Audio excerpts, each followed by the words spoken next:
Good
morning. Good morning. Good morning, sir. This is P.S. Acharya from NSDI DST. Once you are ready, you please let me know. We'll start the session. Okay, sure, sir. Okay. Thank you.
Hello, Acharya, sir. Yes, So can we wait for 5 more minutes? Like all the participants have not joined yet. absolutely no issue. Okay, sure. Let people join. We will start. Sure, sir. Thank you. Thank you.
So good morning, everyone. Welcome to the session. Uh, Role of geospatial technology during post COVID period. So we have with us Dr. P.S. Acharya as a chair of the session, and Ms. Ayushi Mishra from Drona Maps as a co-chair of the session. Dr. P.S. Acharya has been a scientist and advisor in the Department of Science and Technology, Government of India, and is currently head of the National Geospatial Program (NGP), which was earlier known as NRDMS, and National Spatial Data Infrastructure (NSDI) divisions. He has been working in the department since 1998, and he has been the CEO of the NSDI during 2014 to 2022. 2023, sorry. Shri Acharya has been a Master of Science in Physics from Utkal University, Bhubaneswar, and Master of Philosophy in Computer Science from JNU. Uh, During 1985 and 86, he also obtained a Master of Science in Geospatial Science and Earth Observation from ITC Netherlands in 2003. So let's welcome Dr. P.S. Acharya. Thank you very much. So we have with us Ms. Ayushi Mishra from Drone Maps. Ayushi is a Forbes 30 under 30 awardee and is a biomedical engineer, and she holds a MS degree in MS in engineering management from Johns Hopkins University. She started her first venue, Marigold Health, while she was in graduate school. It is a digital health platform with artificial intelligence to scale peer support and therapy. Marigold Health is currently funded by National Institute of Health and Rock Health Foundation. Uh, During the COVID-19 crisis, her current venture like Drona Maps volunteered their platform to 7 states across India, acting as a command and control center. She has been recognized by Vogue magazine as one of the 8 women in STEM, leading the battle against COVID-19 in India. So let's welcome Ms. Ayushi Mishra. Uh, so, sir, so the format will be like this. Each presenter will be given 10 minutes, in which like 8 minutes of presentation time and 2 minutes will be of discussion and Q&A time. Please adhere to the time. Okay. So our first presenter will be Vinamra Bharadwaj with the abstract ID 3162. He is presenting on spatiotemporal analysis of effect of COVID-19 induced lockdown on land surface temperature in Delhi. So, Vinamra, Yes, sir. please share the screen. Yeah.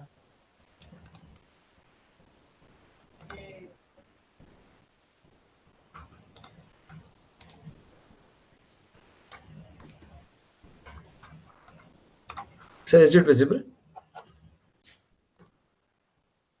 Yes, yes, Yeah. it is visible. Yeah. Good morning, one and all. Thank you for giving me the opportunity to be a part of Sir, this. please switch on your camera. 1 second.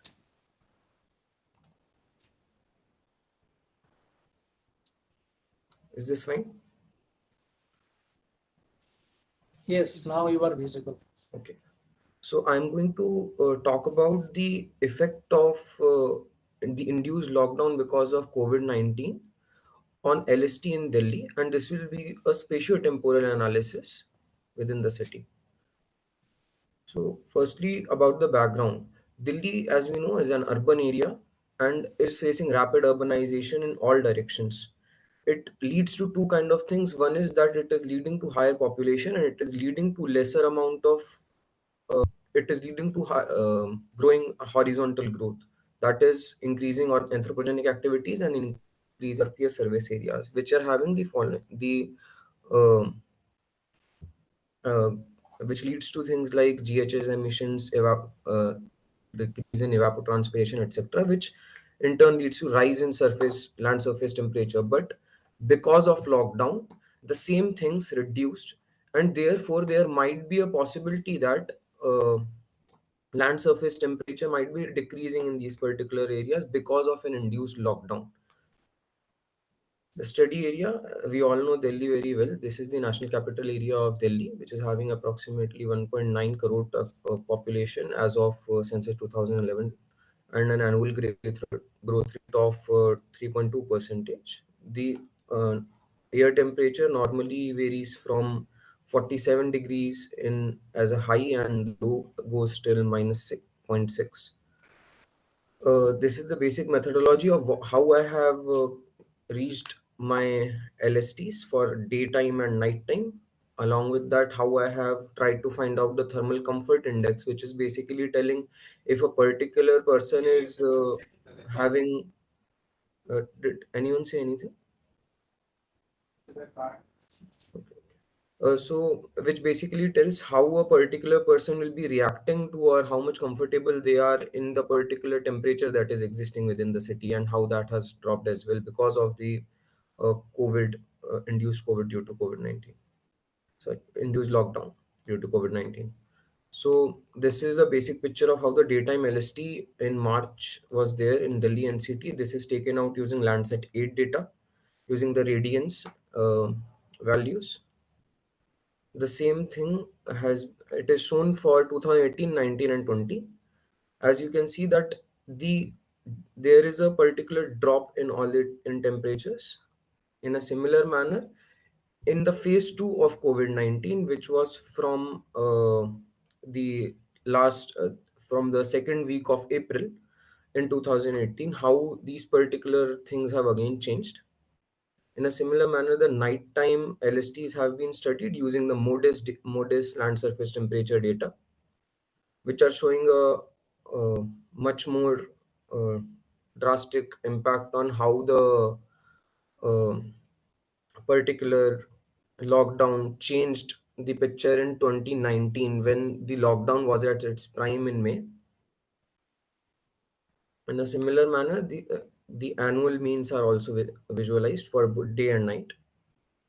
Basically, the effect of lockdown was that there was a 20% decrease in LSTs for in terms of uh, in the 2019 uh, from 2018 to 2020 in the March period, whereas 6.5 degrees lower in April.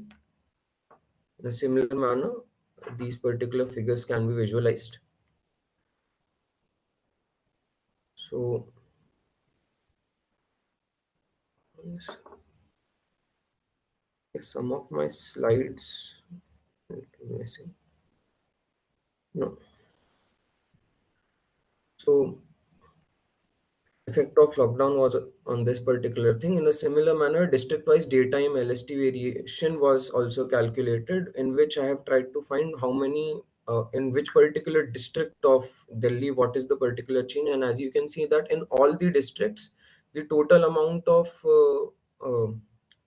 change has always been found negative from the mean LSTs of 2018 to 19 compared to that of 2020. That is a post COVID lockdown period.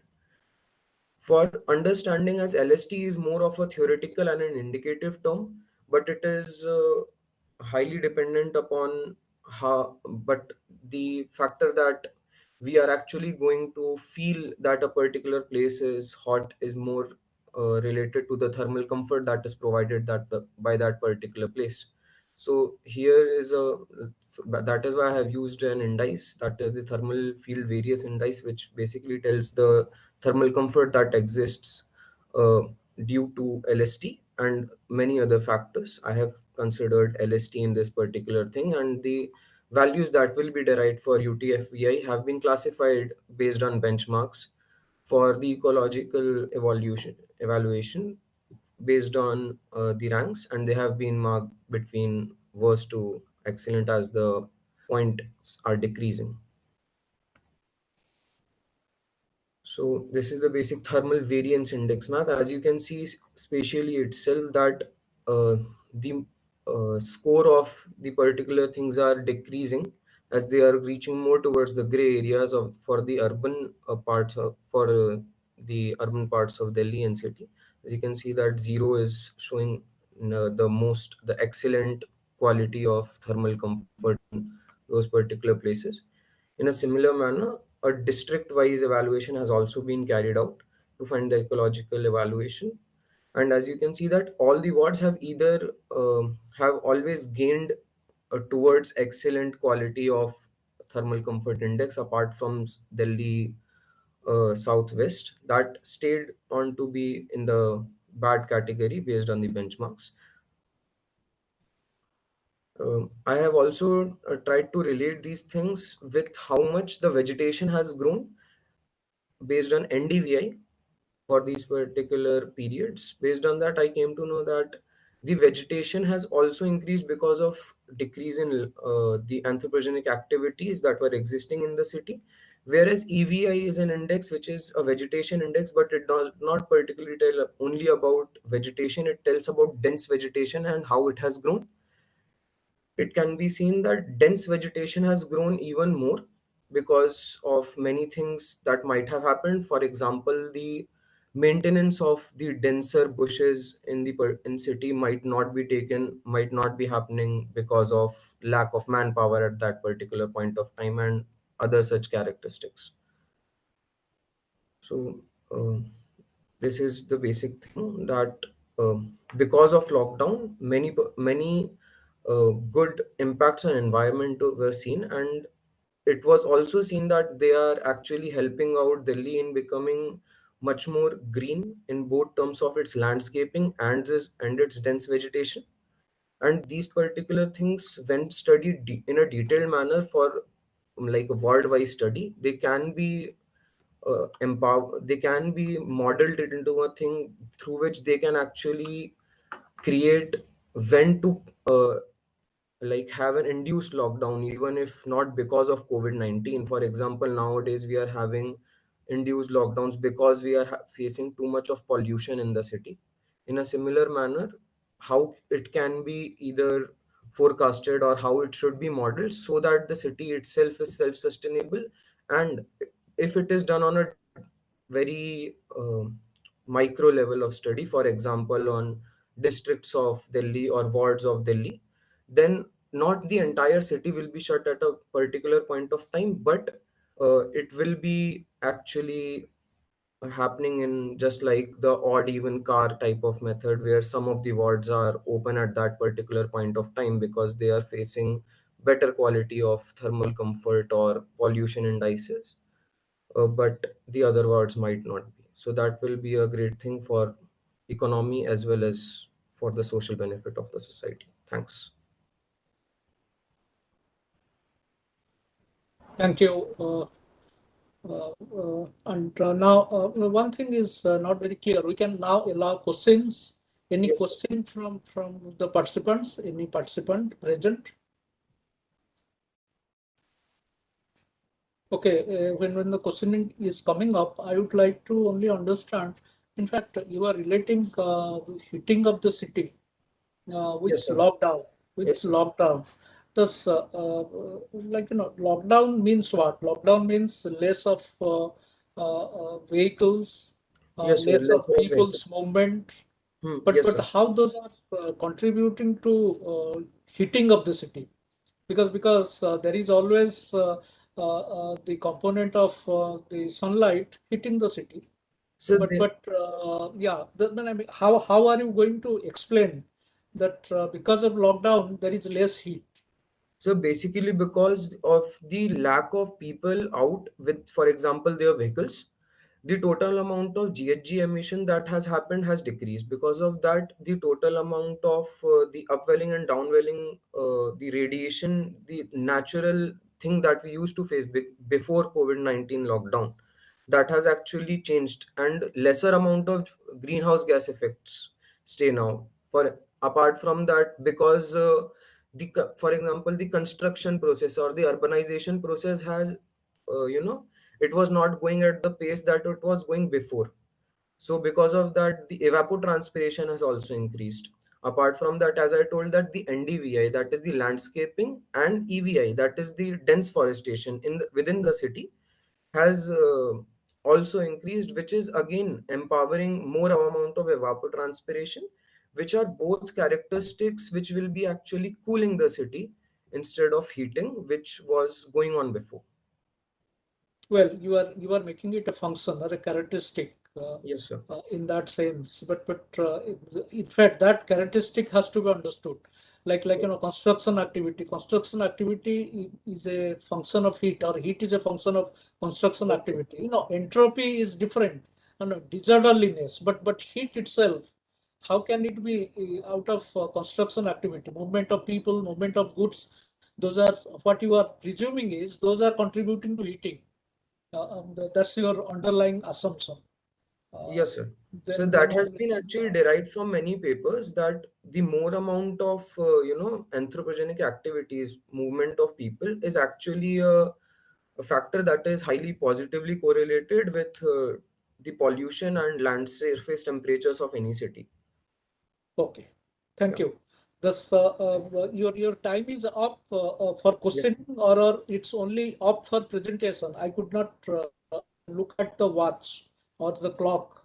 The time is So up for questions as well. Yeah. okay, yeah, good. Thank you. And then we should go over to the next presentation. Thank you, Yeah. sir. Yeah. So our next presenter is Chaitanya Thakur with abstract ID 114. He will be presenting Google Earth enabled COVID-19 dynamics for Nagpur, India. Yes, sir. Yeah, Mr. Chaitanya, please share your screen. Yes. First of all, good morning to all. Just let me share my screen. Morning, yeah. Please go ahead. I think it's visible to all. Yes, now it's visible. Okay, just let me know if my slide is stuck or it's not changing. So, Sure. good morning to all. Thank you, ISG and ISRS for the opportunity for presenting as we celebrate our great Mahotsav, Amrit Mahotsav Azadi Ka. So I will be presenting on Google Earth enabled COVID dynamics for Nagpur city. That is this was basically planned on the basic period of I think after lockdown, April to May. We just tried to represent the different dynamics of COVID on with the help of Google. So basically, we have seen as the COVID has evolved from the after lockdown, many technological solutions have also evolved. Many of the applications are in field to use to help the public, to help the clinical management or the planning, tracking of infections and all. So in that way also we planned a basic study so we can represent the dynamics of COVID on a larger scale. So selected area was Nagpur city as I was placed in Nagpur. It is the third largest city and the winter capital of our Maharashtra. I think slides are changing, sir. You are able to see. Yes, it is Okay, changing. okay. Please go Thank you. ahead. Thank you. So we use Google Earth as it is a freelance-based software. It is easy to use, available for Android and iOS as well. We can use it on desktop, phones, and all. So we choose to go with this. And basic use for this was it was very easy to use and it's user friendly. So not a lot of technical knowledge is needed to operate the software on basic level for the data we are presenting. So simple methodology, we acquire the data with the help of Nagpur Municipal Corporation. We used to get in contact with every frequent updates that are coming in the field. We used to mark the epicenters or say quarantine centers. All the data we used to merge in one file and we used to plot in the map. We used the basic HTML, CSS, and JavaScript languages to plot our data, which we'll see in further slides. And lastly, KML files were developed, which was also shared with the user with the help of social media links, email, Facebook, Twitter, bot and all we can use. And finally, we used to share a single file that was regularly updated by us. So in terms of dynamics, the basic details we can share was the total cases, cured cases, active death cases, epicenter, hospitals, testing facilities, quarantine center, and containment center. In the image, you can see we have marked the different types of legends with different types of dynamics. So total cases was shown by we can see as a red pillars active by yellow, cured by green, and death by black cylinder sort of thing. So in overall view, which we generally view in phones, Android or iOS app, we can from a far image as we can see, we can just try to judge the level of cases that are actively in the case, in what area, in what zone of Nagpur city, and how the our COVID was spreading. By regular updates of this, we can easily judge. So epicenter was marked by simple orange cylinders sort of thing. Epicenter were generally cases where new cases were finded, and it was tried by NMC to just contain that area as soon as possible so that spread can be stopped within that zone. And containment zone was marked in our 2D diagrams so that we can tell the user that this area is heavily infected or the many cases are arising there. So you should avoid for some time the zones for shopping or other things so that our COVID contamination can be less.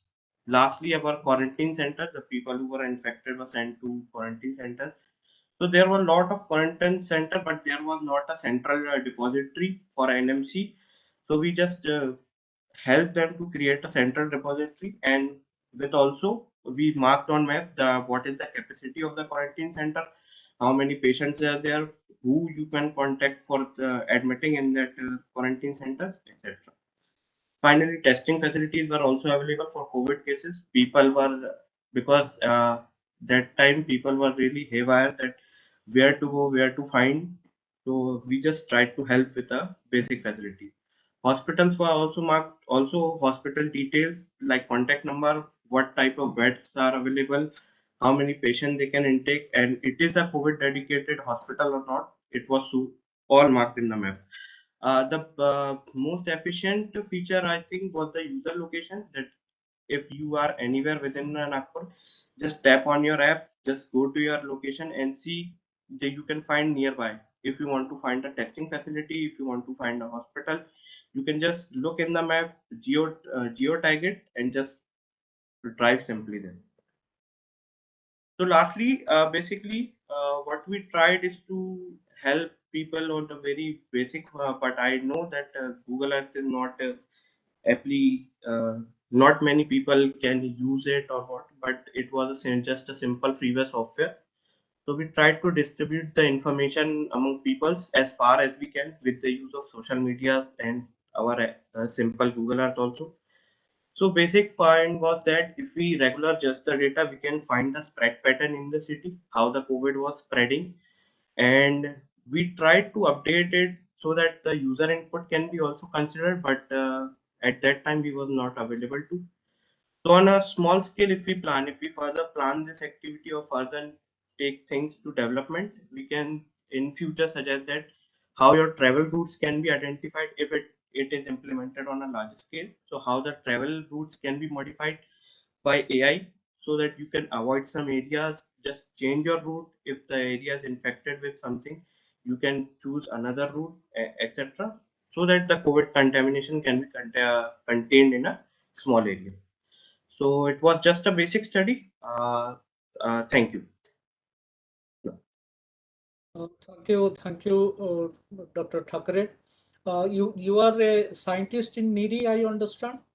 No, sir. The name I'm in presenting is Dr. Ritesh Vijay. He's a scientist. I am a project associate working with him. Okay. Well, you mentioned about KML. Yes, Why did you choose KML? sir. Because at that time we were just experimenting with things, and we and people, team of 2-3 people were just introduced to recently to the language, and we were quite familiar with it. So we go with the KML files. Are you familiar with GML? No, sir, I'm not. I'm just Oh, pretty new to this field, so that's all. okay. Okay. Thank you. Any other question, please?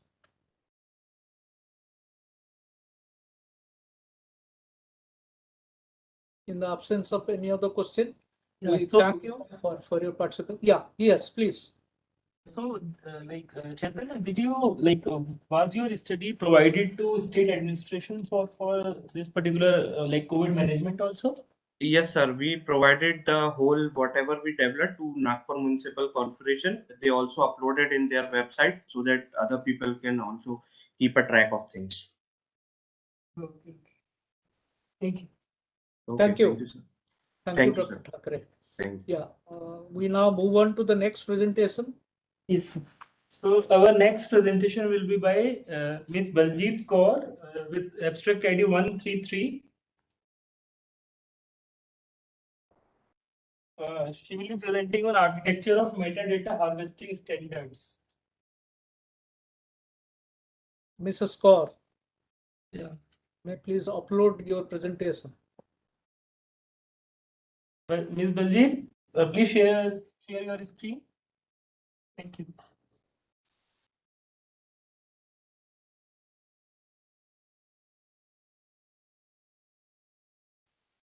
Yes, Mrs. Kaur, you are from PRS itself. There is some problem with the audio. I am not able to hear her.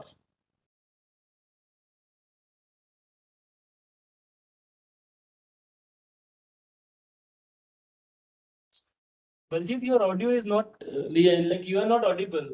Please turn on your mic. Yes, unmute yourself. You are muted. Mrs. Kaur, you are muted.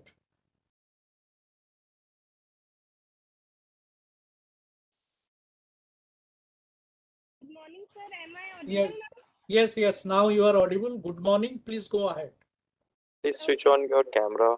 Please switch on your camera also.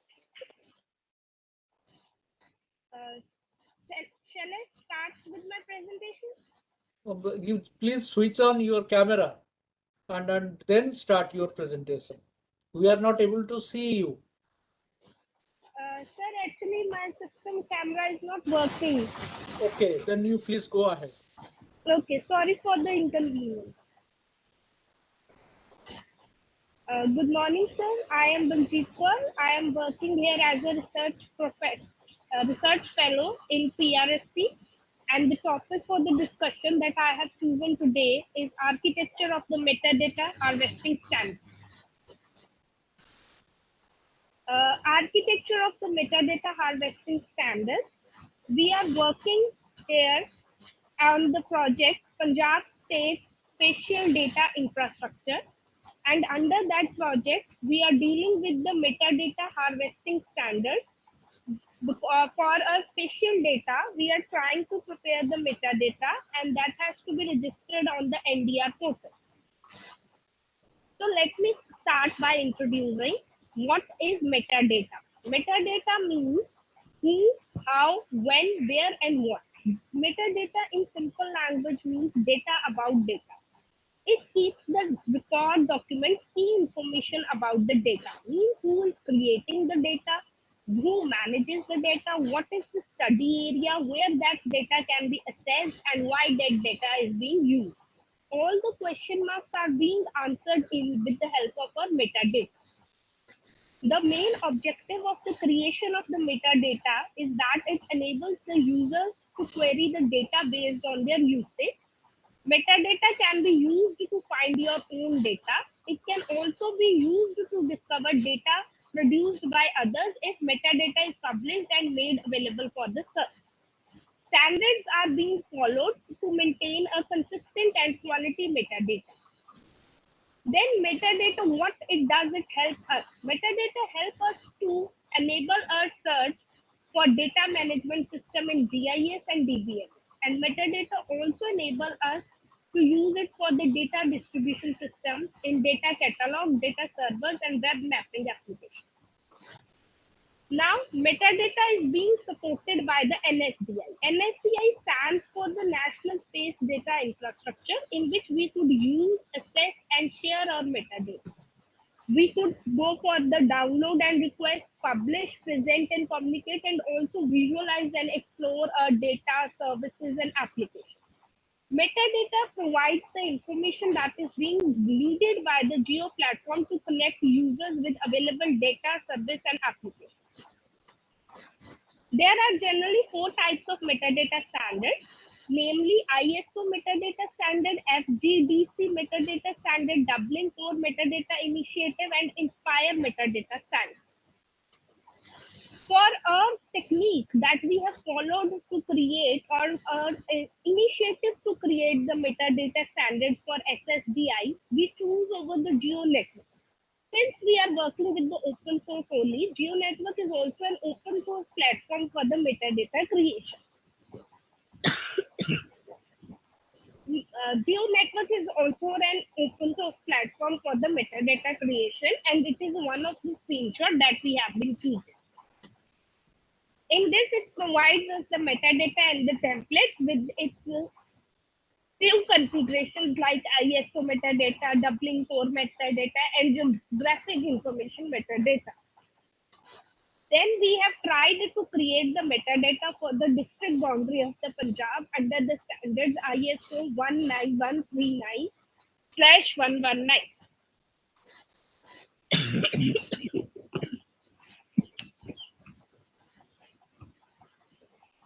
The conclusion I could say that standardized metadata are prerequisite for the large-scale deployment. Metadata allows the producer to fully describe a data set. Good data management and sharing practices are vital to efficient use of geospatial information. Liability and data quality centers are shared between the data developers and users. Good metadata records can address these. So hence, metadata is very important for sharing of spatial data globally, and hence, with the help of this, we could provide a better access to our data to the developers, to the researchers, and for the community usage and monitoring of the any emergency responses or the spread of the infectious diseases. Thank you. Thank you very much, Mrs. Kaur. We have time for question. If there is any question from any other participant, may please raise the question. Okay, Mrs. Kaur, I would like to understand. In fact, you are talking about harvesting of metadata. That means we should be able to retrieve metadata, or that is the process of harvesting, retrieving metadata by the source from the destination. Did you attend or attempt anything with regard to harvesting? We understood metadata. It's a good presentation on metadata. Different types of metadata, different organizations are providing metadata. But anything you would like to mention about harvesting? Yes, sir. We tried to register metadata that we created in the Geo server with the help of the Inspire plugin. And under GeoNetwork, we created the metadata and tried to deploy it in the NDR repository. Okay. Did you? There we faced an error which we also conveyed with the NDR. We were after registering our metadata services through Catalog Service Web (CSW), we have shared with the NDR. And then we were trying to harvest those from services from the URL being created about our metadata service of a district boundary. Okay, which map service or feature service from the Punjab Geo Sir, we portal? registered the web map service WMS. Okay, can you name the layer for which you The registered? district boundary of Punjab. Okay. Thus you registered district boundary of Punjab. That is a map service Yes. in the NDR portal. Yes. And you tried to fill in the metadata. Yes, sir. Okay. Thank you. We'll see that. We'll see that and then interact with you further how to build up on your existing work. Thank you very much, Mrs. Kaur. Any Thank other you, question? sir. Thank you so much. Yeah. Any other question? Yeah, so I have one question. So you have mentioned like four different type of data, like metadata architectures. So which specific architecture did you follow?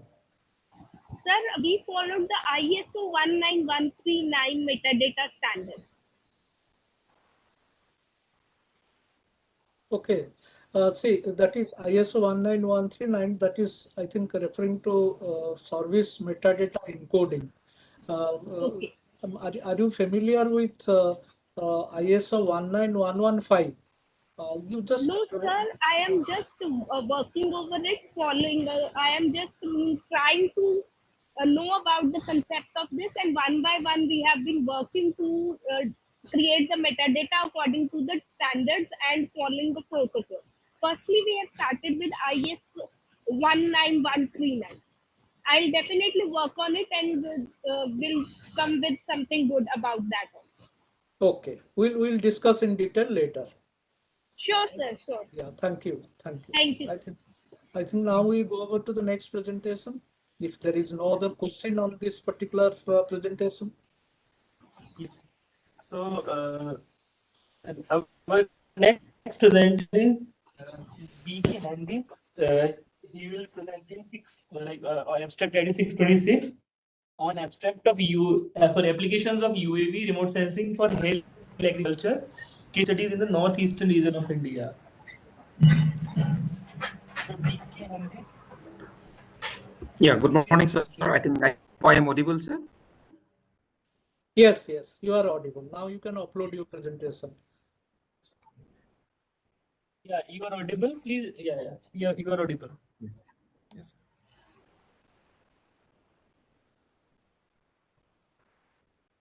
Just sharing my screen.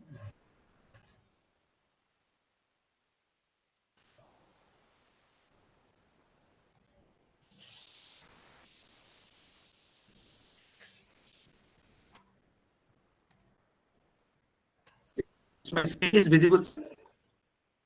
No, not yet.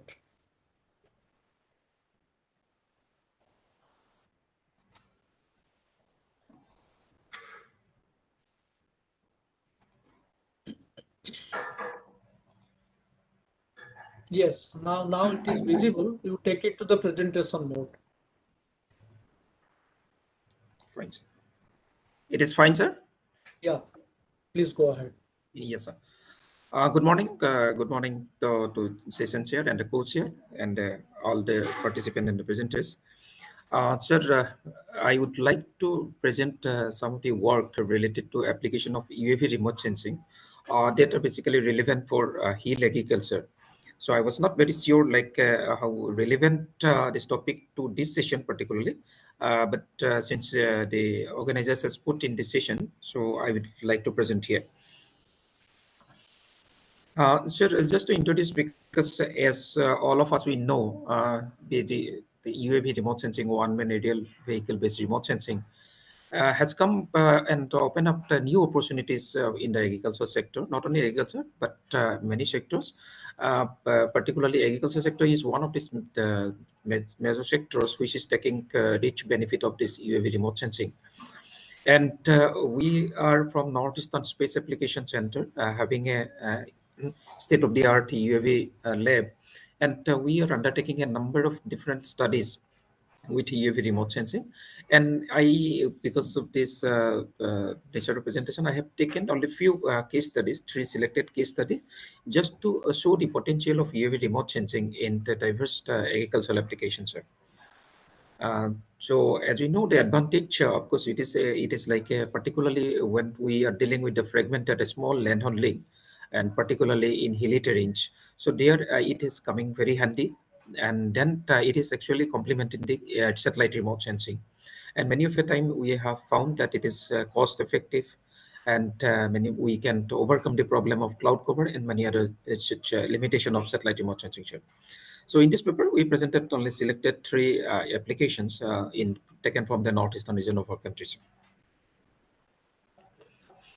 So as I told you, so 3 case studies I'm going to present here. First one is just to show how the UAV-based remote sensing has been having the better potential in terms of discrimination of different crops and acreage estimation in case of multiple cropping systems. And then 2 next case studies. One is basically on the assessing the biotic stress we are monitoring using UAV remote sensing. So here one case study I have taken where the crop or rice crop affected by brown plant over one insect, and how UAV remote sensing is helping us to quickly make an assessment of the extent of damage. And the last one is a case study on assessing the abiotic stage. So it is on acidity-induced abiotic stage, how UAV remote sensing is helping to assess it. Sir, we have as you know, we may have number of options in terms of UAVs like we can have quadcopter, we can have hexacopter. Now also we have fixed wing, and at the same time we have multiple sensors. We have uh, here, of course, I have given the example of multispectral sensor. Similarly, we can have RGB or the hyperspectral sensors that are available for our use. So based on our type of application, so we can optimally choose the type of UAV that is we are going to deploy along with the type of sensors that are required. So here the multispectral sensors we have taken particularly since we are dealing with the vegetation of the crop, where in both the sensors, in the first one, in the parrot sequoia sensor, we have 4 bands. So where along with the green, red, reddish, and there's a near infrared band. In the second one, the microsense reddish sensor, what we are using here, so it has 5 bands. So where the blue band is also there, along with green, red, reddish, and near infrared. So these are the sensors also that are being used for these 3 case studies. Sir, these tips, I just want to give a very brief general flow, of course. So, which are very important while planning the flight planning for the UAV service. So first thing, the planning of the UAV, because here many of the parameters that need to be considered, that UAV flight height, the terrain, what we are considering, then endurance time, how much time that UAV will fly, and then because based on the battery limitation, we have to choose the time whether we can cover in one flight or in multiple flights. So accordingly, we need to make the flight plan. Then second consideration is like we need to see like a kind of overlapping we want to have.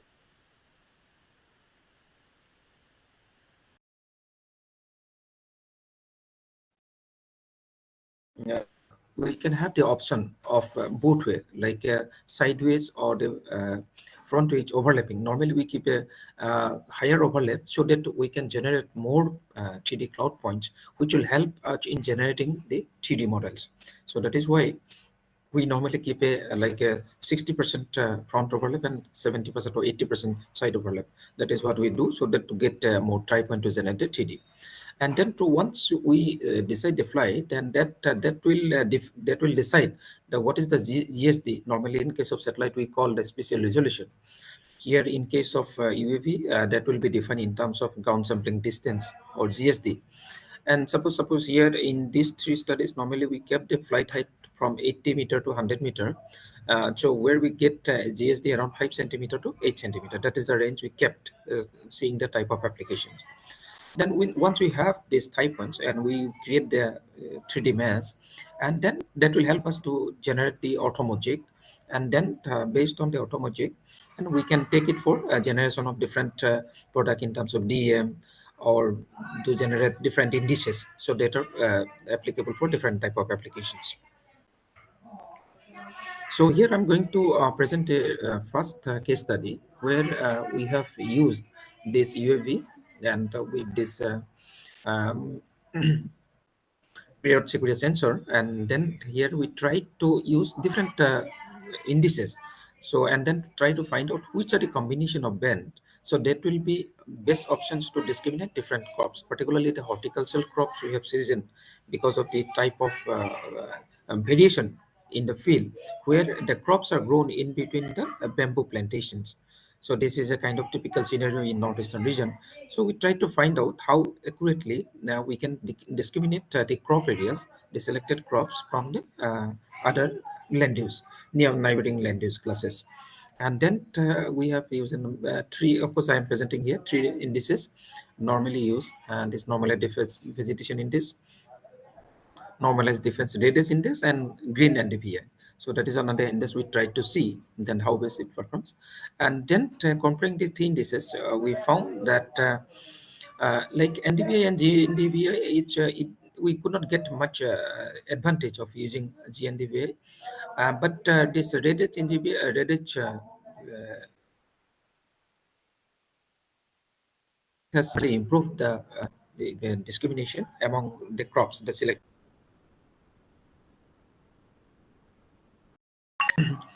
And second study, what we have taken is basically the assessment of biotic stress, uh, where we have taken a case study. We were reported that there was a major infestation of brown plant hopper, this in check, and then quickly this pest has infested a large crop areas, rice paddy field, summer paddy areas in four villages in a district in Assam.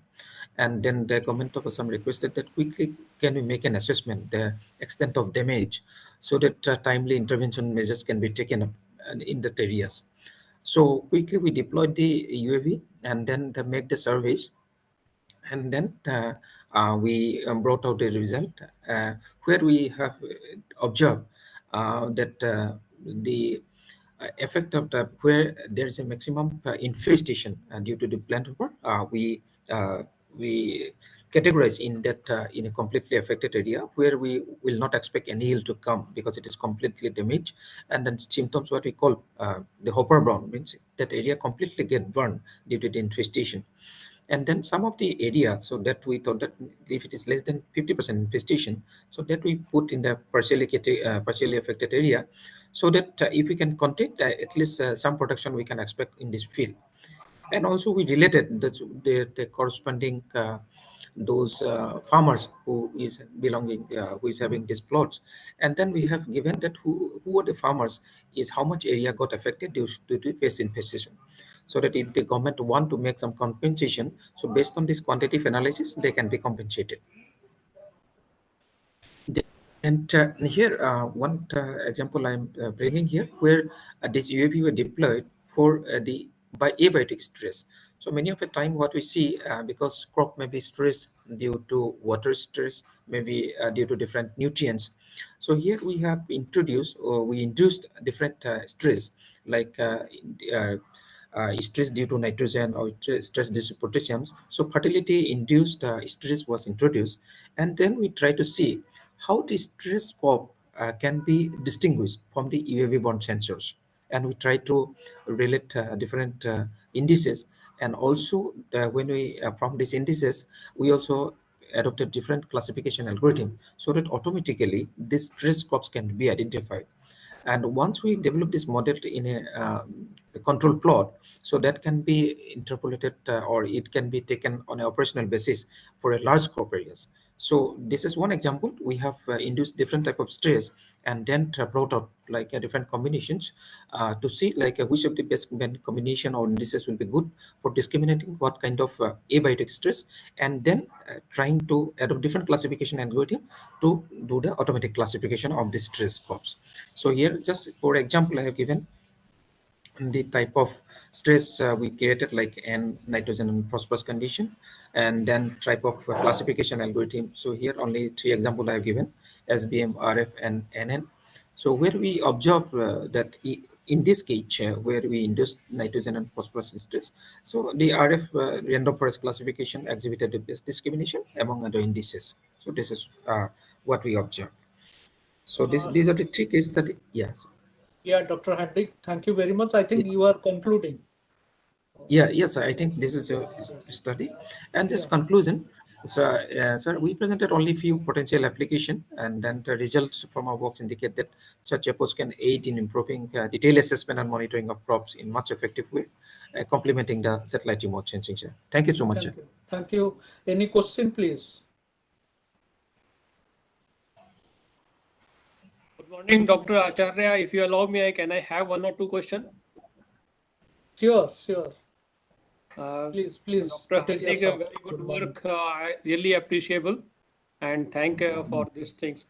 Now, the you mentioned about NDVI and Please GNDVI. switch on your So, can camera. you elaborate a bit how this GNDVI and NDVI can be useful?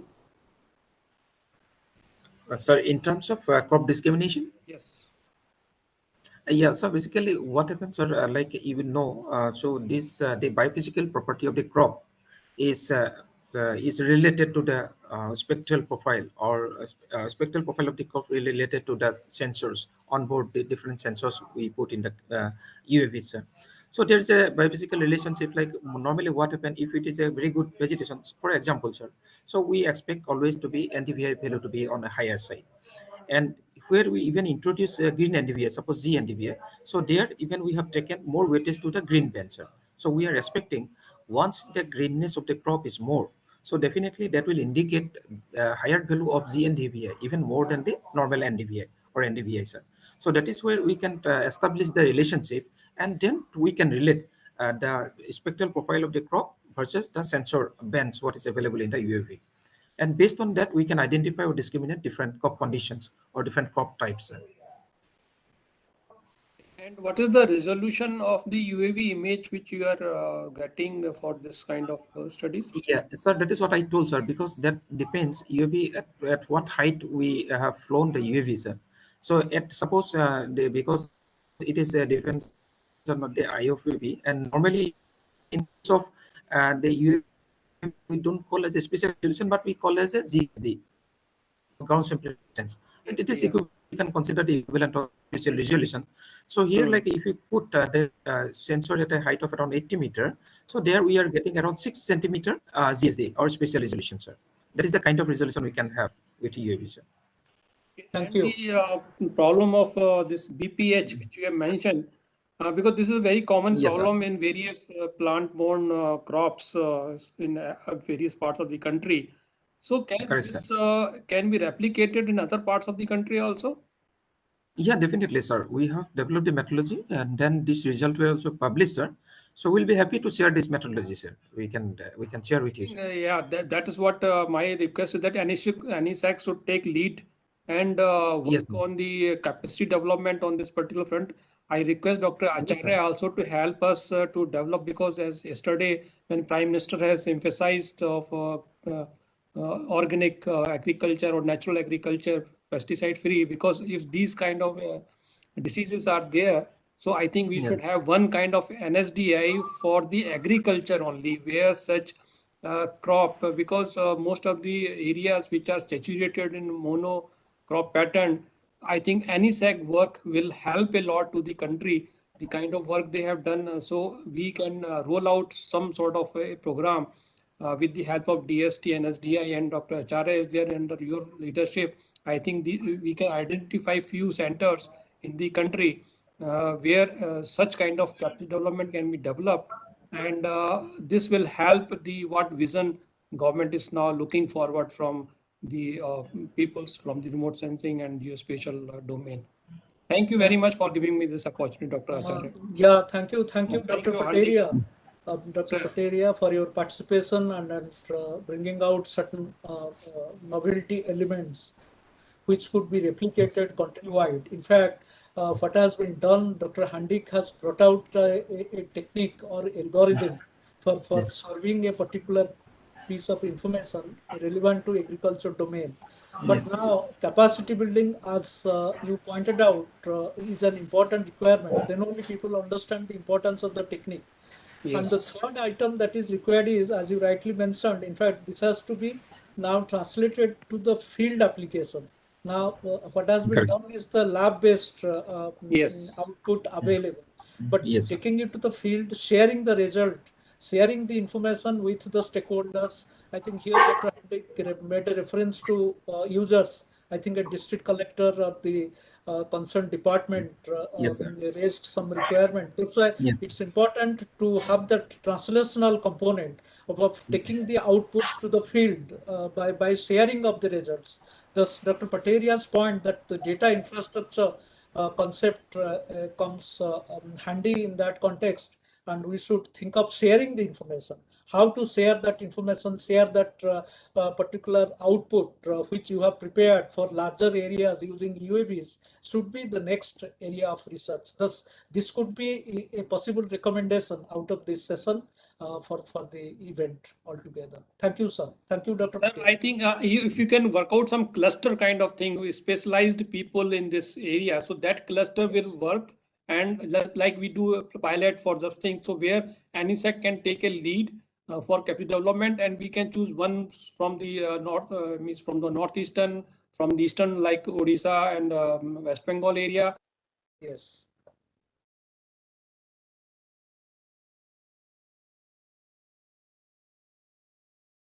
Bit of a problem in audio, but we understand. In fact, some areas even in Punjab, because Punjab is primarily dominated with Kind of. agricultural activities. Yeah, exactly. That's nice. Thank you very much.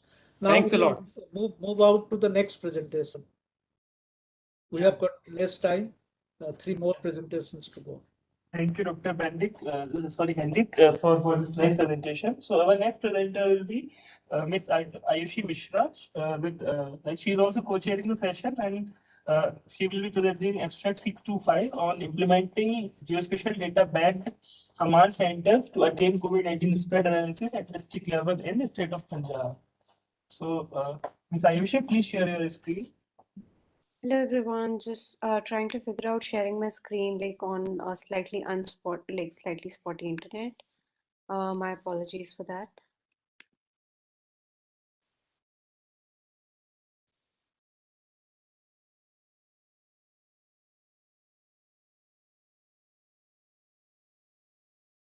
Well, if it is possible, good morning, Ayushi. You may please Yeah.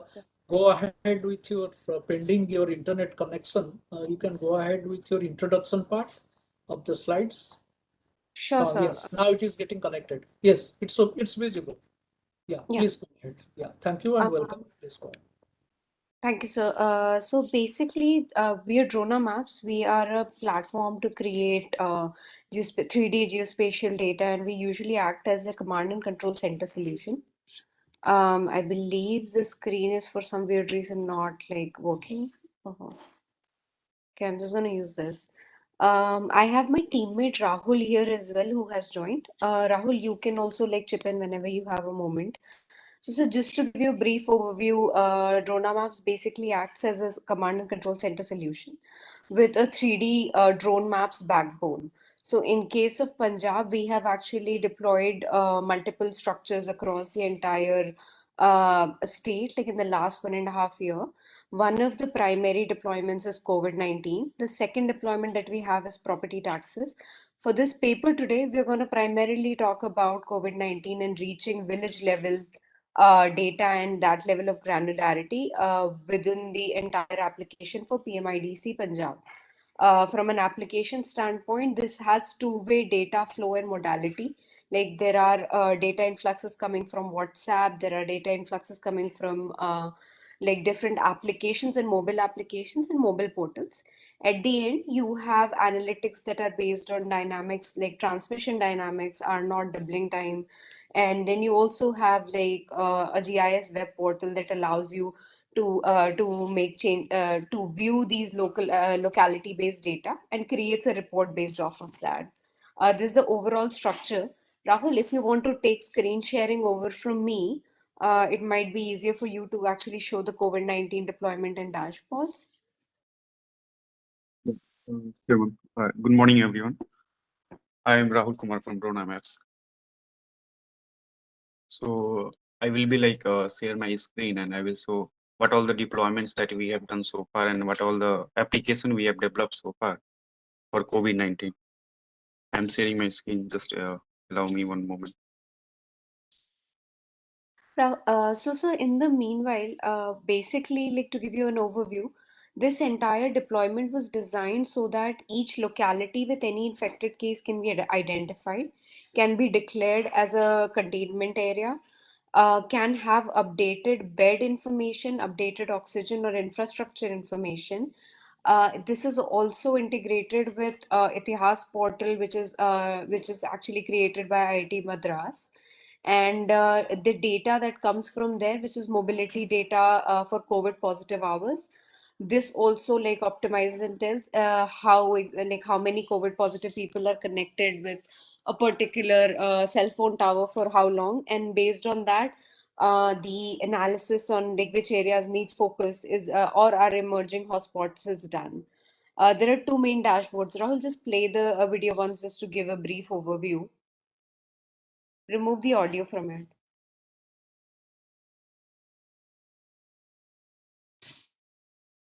So what you're looking at here is like one of the images from the main deployment, and of course, like there are some media stories around it also. From a geospatial standpoint, what this meant was standardizing the entire boundaries and wards and the entire data set for GIS for the state of Punjab. Then actually like creating a command control center with different subsections and standardizing the type of data that was coming from each subsection. So a lot of this is actually built on Punjab's own COVA application by DJR Punjab. That is in data input modality, as I was showing you earlier in terms of like how the structure is laid out. And the other data input modality that we have is basically a helpline that is WhatsApp based, and then you have rapid response teams that are actually going on ground and taking people like taking their temperature, visiting people, and the frequency with which they're visiting people. This is the data that's allowing you lat long information of each position where each RRT is, and then like once that lat long information comes along with village data, both these things allow you to make the decision of whether or not like which areas are heavy. Like this is village level data for emerging hotspots primarily, with like red, pink, and blue coding that is done for which areas are in focus and which areas are not. This is one of the dashboards that's talking about patients and like how to localize the location of payments patients. So one of the things that we have done is basically a localization of patient clusters down to localities in Punjab. Now the way that happens is once the IDSP data comes in, the addresses are actually geocoded. Like there is a separate server set that like allows you to search within all the addresses of Punjab. Of course, most states in India do not have any locality level boundaries. So this basically is to a certain degree allowing you to zone down on, let's say, 500-meter of a radius and like average location of a certain person. Out after like this entire analysis is done, we basically, Rahul, just pause on this one for a moment. So after all this analysis is done, we basically zone in on a couple of locations in each district, which allow you to be able to identify hotspots and budding clusters. And we'll show you how that decision-making system looks as well.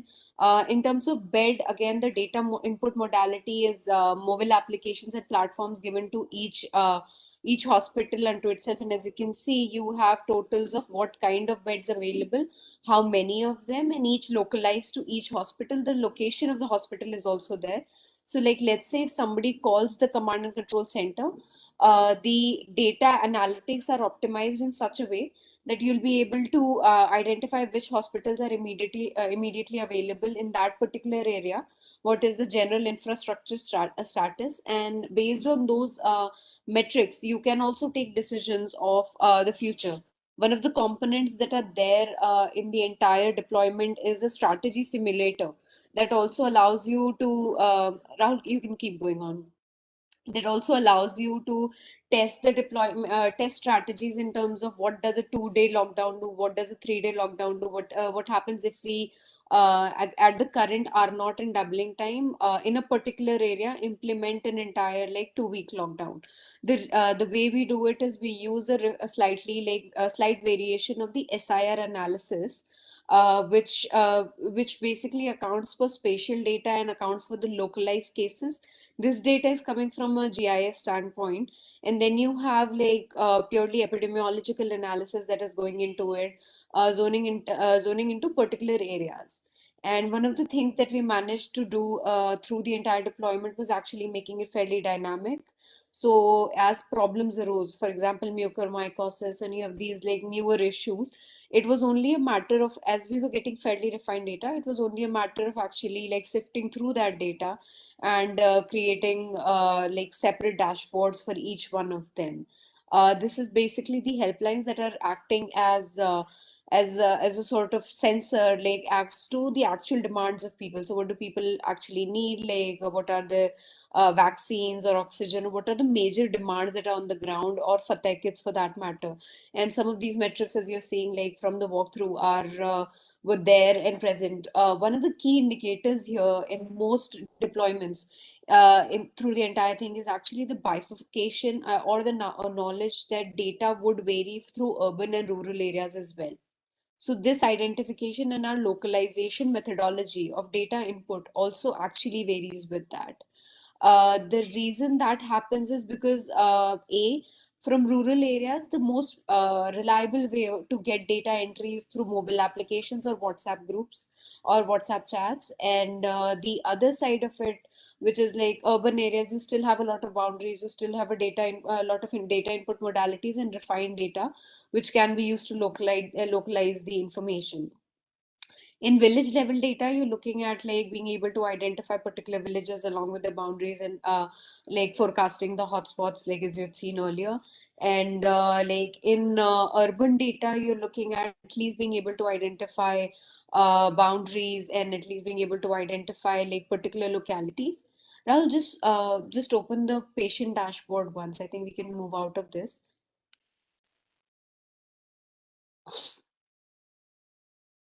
So what we're looking at here is the ability to actually be able to identify from a macro standpoint particular cluster areas, and from a micro standpoint. And one of the ways this entire system has been designed is actually to have automated integrated alerts within it. Based on the last policy, the alerts are triggered if the positivity levels go from zero point 0.5 to 0.25 in any particular region or any particular district. And at the same time, you also have alerts triggered for based on doubling time. So if the doubling time enter like goes under 60 or like then eventually under 30, then you'll be able to actually like raise an alert across the entire state that this needs to be done. Of course, the access of this data at this point of time is with very few people from an administrator standpoint, but the decision making ability does exist. And you like on the right, as you can see, you have a list of localities and villages that is there. This is the macro level data as Rahul is showing you right now. Um, Unfortunately, we have probably we've exceeded our time Yeah, now, so we're I open think, to yeah, questions. you please conclude. And Yeah. yeah, any question from the participants or audience? Okay, I have a question. Like, you are showing a good application of GIS in the domain of COVID management. My only issue I'm trying to understand is how easy or difficult it was for you to get access to the right kind of data. In fact, there are two types of data. You are using village boundaries, district boundaries, and also the health related data, COVID related data. Please, can you throw some light on how easy or difficult it was for you to compile all these data sets, and how did you source the data? From where did you get, and how many were web accessible, and how many were to be uh, acquired physically? So basically, we are the GIS implementation in agency for DGR Punjab. And we also happen to be, both me and my co-founder happen to be graduates of Johns Hopkins University. If you might have seen the COVID trackers that were there, that were built in the university for tracking COVID across the entire world. So their localization was still districts. We happen to be in Punjab we actually work with drones most of the time and create like drone-based command and control centers. Here, what happened was they requested if we were able to deploy a command and control center solution for Punjab. So, in terms of answering your question data-wise, we since we are working with the state directly and we do have NDAs in place and we do have protocols in place for accessing and like having this data with us. In terms of actually like having this data physically or online, most of the work was done remotely, so everything is has been shared digitally. Okay, yeah, thus standards were followed. You also gave a reference to standardization of data. Did you follow any standard in accessing the data and integrating the data sets? Did you get access to metadata as well? Rahul, I think you might be able to answer this question better than me. Uh, yes, like most of our data is like coming from like Punjab, one of the like department that is like collecting the data, and we are getting the data from them only, like that's having like more than like 100 kinds of attributes, which having details like what is the patient name, and like from where, what is the district of that patient, then from where, which village like he belongs to, whether he is from urban, or if he is from urban then he will have some town name, if he is from village he will having some village name. It was coming in earlier like in a tabular form. Then like with passage of passing of times, like we suggested department that we should also collect the latitude longitude so that we can get the exact location. of the No, person, no. so that What like I'm we trying can. to understand is, understand is these are all physical transfer of files, or you access through a service, through a standard service. Yes, yes, we are like accessing via like APIs, like we are consuming APIs that is in like JSON format, and it is like security protected, and then we are like converting those JSON data into like REST API, so that Well, well, we can well, directly well, use in well, this dashboard. well, yeah, well, Rahul, I'm just trying to understand API, but was Yeah, it based on a service? JSON is a format, but did you access through service, or you took over the data through?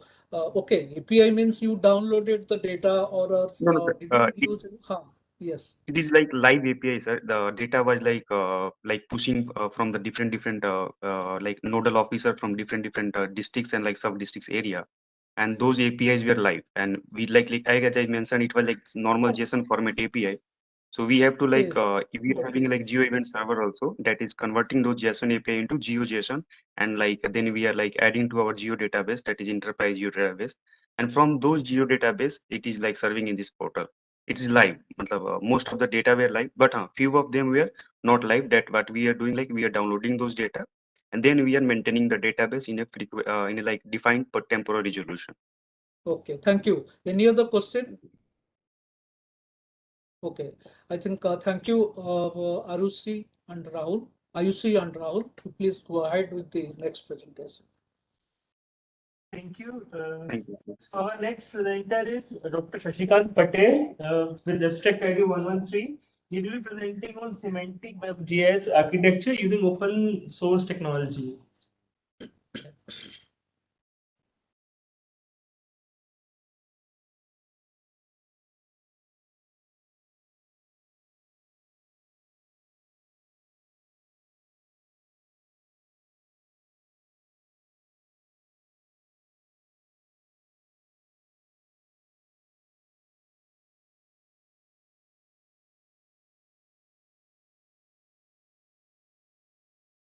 Yeah.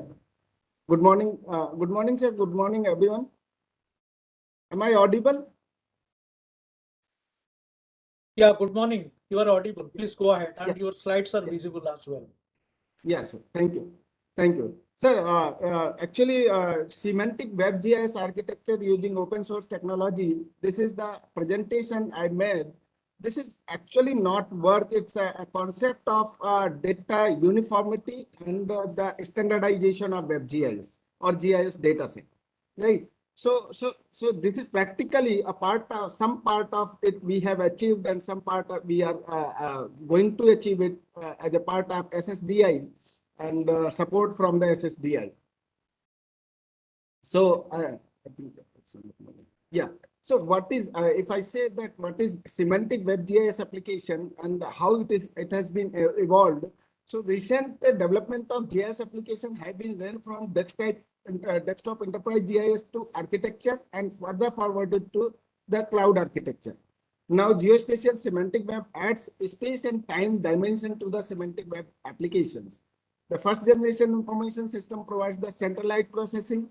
Then it has been moved to the hierarchical processing, and it's now it is have no data processing capability in their own.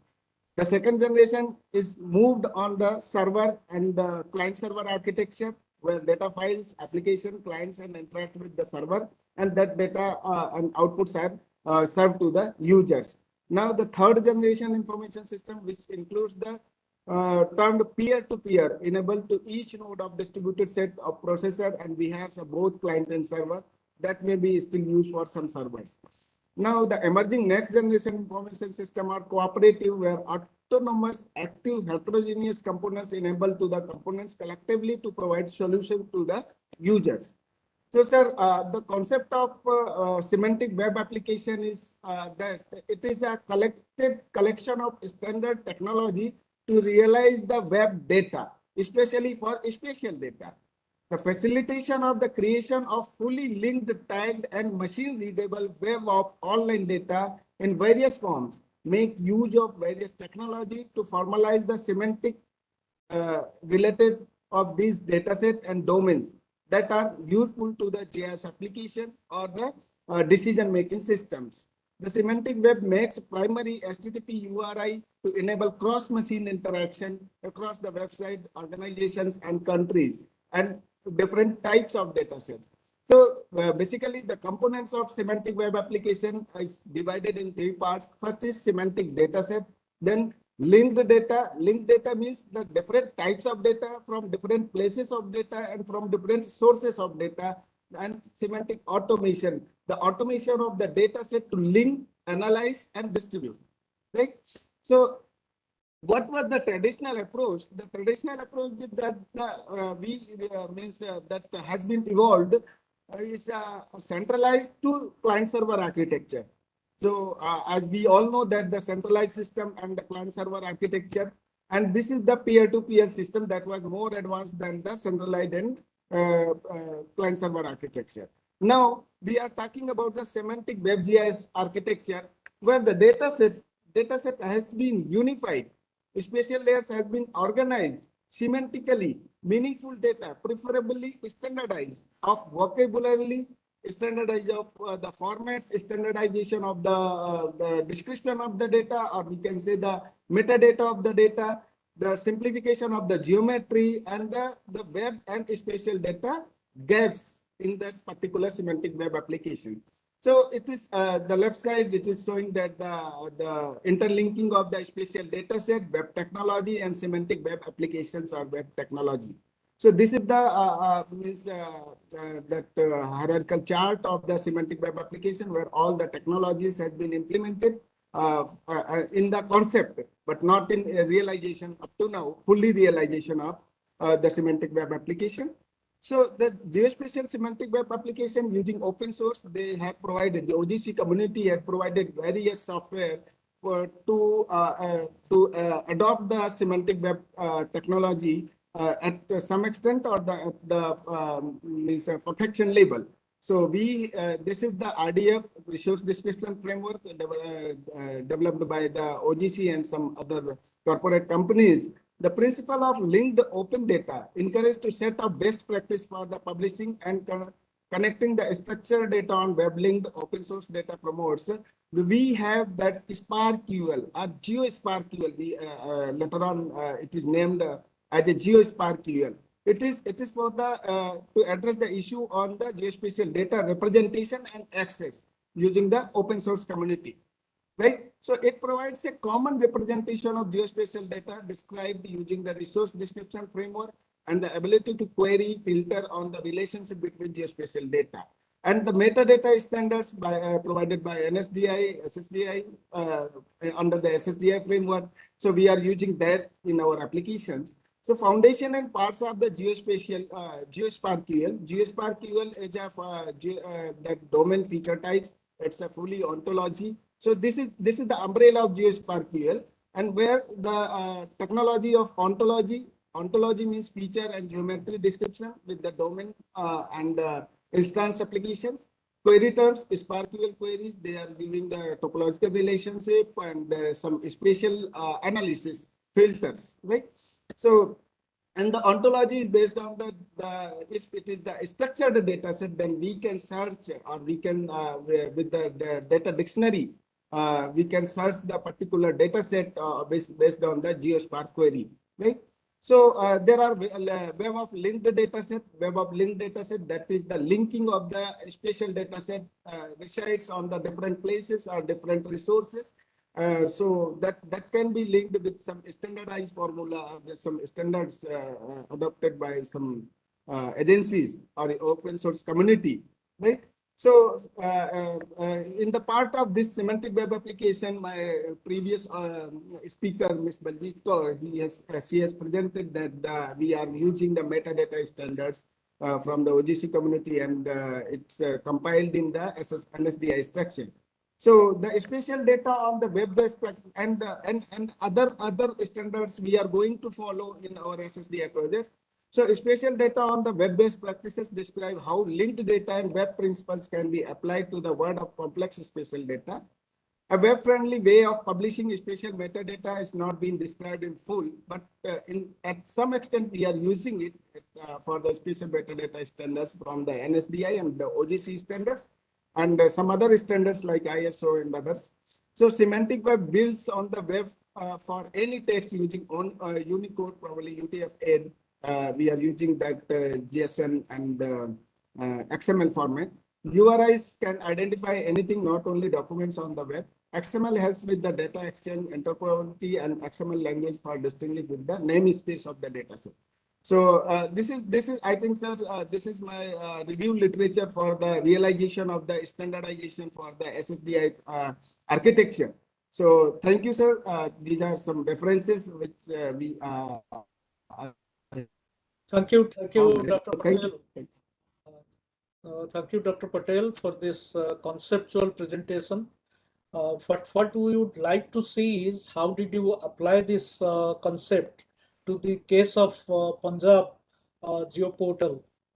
Because a lot of themes on which Punjab geoportal serves or provides access to data sets are like villages, village boundary, or land use, land cover, or land administration, like the cadastral data.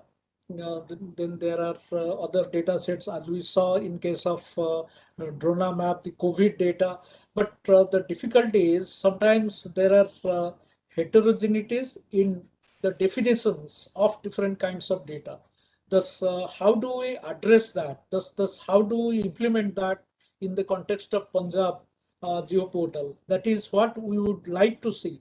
Thus, I think from here onwards, based on these concepts, you need to populate the definition register, because you are referring to common vocabularies.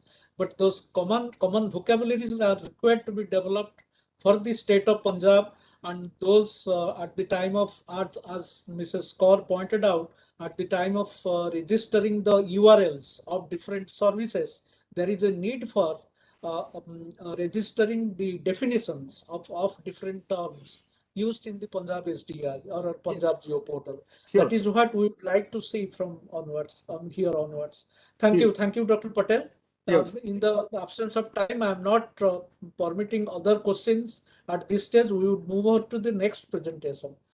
Thank you. Thank you, Dr. Patel. Thank you, sir. Thank you.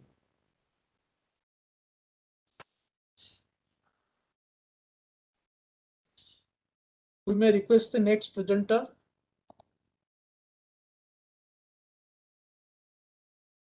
Mr. Pawan Kumar.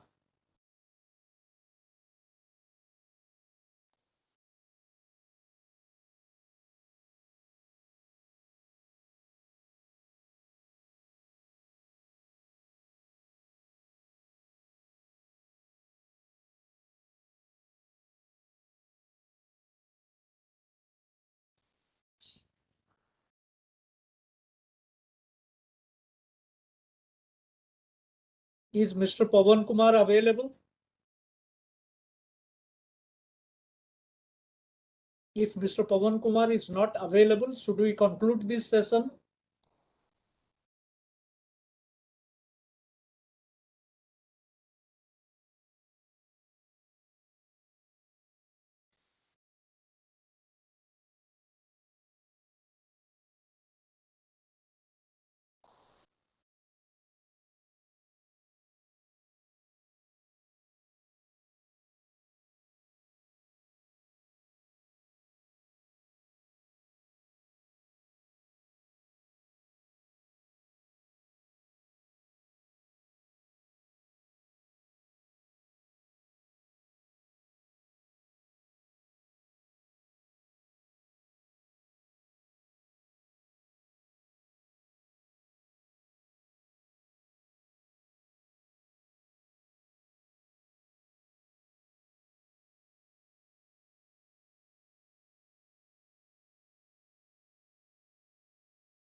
Hello?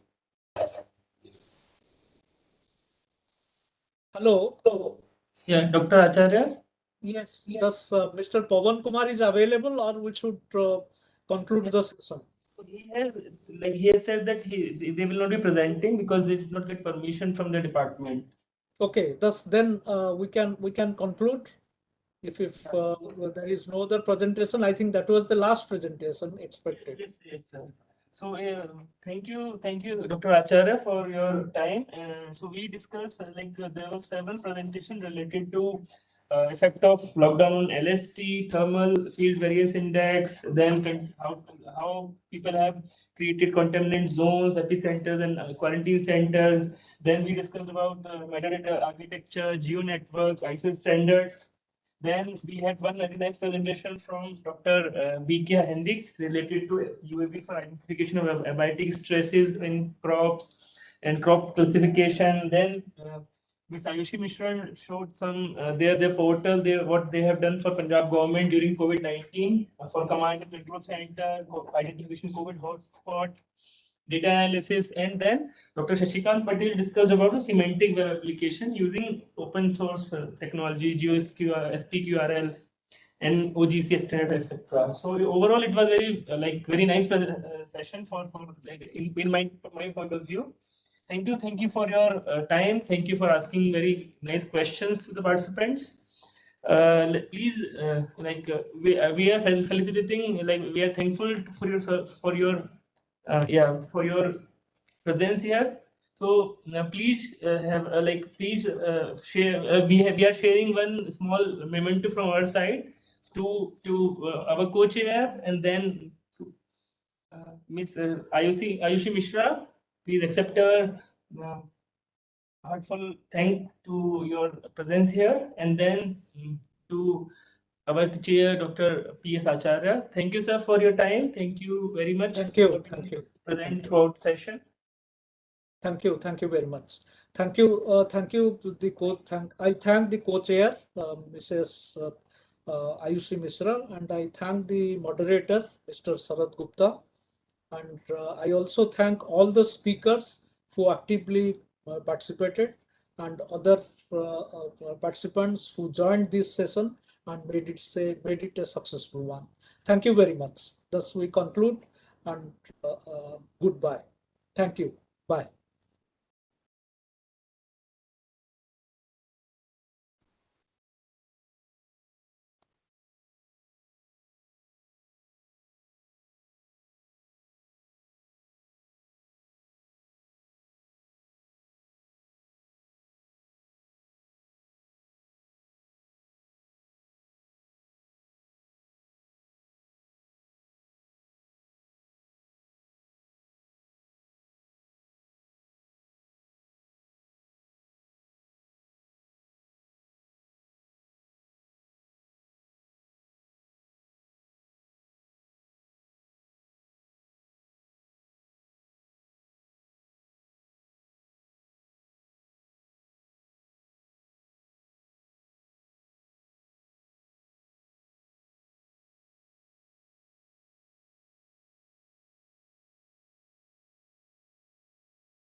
Yeah, good morning to all.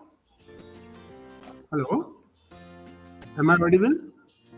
Yes, sir. Yes, sir. Good morning to all. Myself, Dr. D.C. Losali, moderator of the present session. Now, Dr. Patnaik is the chair of the present session, and Dr. Chauhan is the co-chair of the present session. There were 9 presenters in this session. I tried to contact them, and I could contact only 6. 3 did not pick the phone. If they are here, I want to know. Salis Parsa, Manish Parmar. Yes, sir.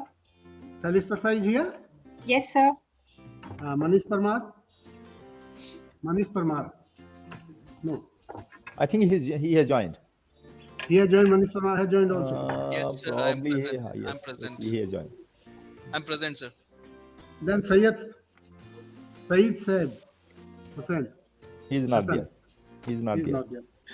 Sir, Okay, myself, sir. Manish. I'm present. Am I audible? You are audible. Thank you. Now, at first, I would like to introduce our chair. Dr. Patnaik is currently working at SAC ISRO at Ahmedabad for last 3 decades. He was the project leader of the Fasal program of Ministry of Agriculture and Farmers Welfare between 2002 to 2012 for using multi-temporal SAR data for crop inventory. He has significant contribution to the GOS, GeoGLAN. Under the International Charter of the Disaster, he has periodically assessed the damage due to the floods and cyclones.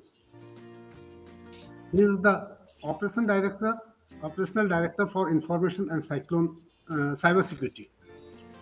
He is the member of Indian SAR task force by Ministry of Environment and Forest and Fiji. He guided many MTech students, imparted training both national and international level for the use of SAR in the vegetation study. Currently, he is co-leader of the ecosystem team of the NISAR mission. He has more than 35 papers in national and international journals. I welcome sir to the present session as a chair. And the co-chair of the present session is Dr. Sanjeev Chauhan. He is professor and head in the forestry department in Punjab Agriculture University. And he has more than 25 years experience in the field of forestry. He has been awarded Sachin Memorial Prize in 2008 and SK Seth Memorial Award in 2009 for Best Paper in Indian Forester. Awarded Gold Medal by Indian Society of Agroforestry for the year 2016-17. Fellow Indian Ecological Society.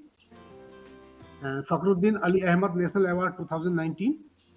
Member Board of Management, University of Horticulture and Forestry, Solan, from 2016 to 2018. Now, in his other scientific contribution, he has completed 3 ad hoc projects as PI and 6 as co-PI on important issues related to agroforestry, quantified carbon sequential potential of the agroforestry systems, introduced new fast-growing species to diversify the available resource bases. Digitization of forestry data has been started. Seed bank has been established at Leh, which is Australia and many other countries, Australia, Thailand, South Korea, Sri Lanka, China, Hungary, etc. Now, I welcome to Dr. Chauhan. Thank you, sir. Everyone, please switch on your camera.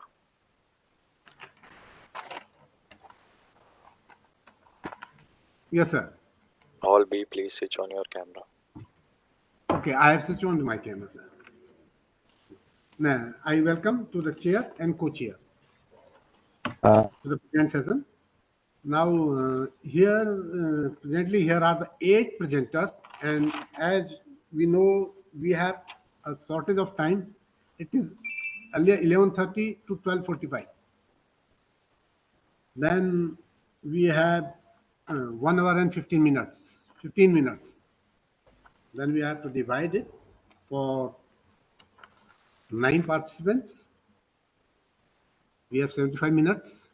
Then we will give the 7 minutes to each participant and 1 minute for discussion.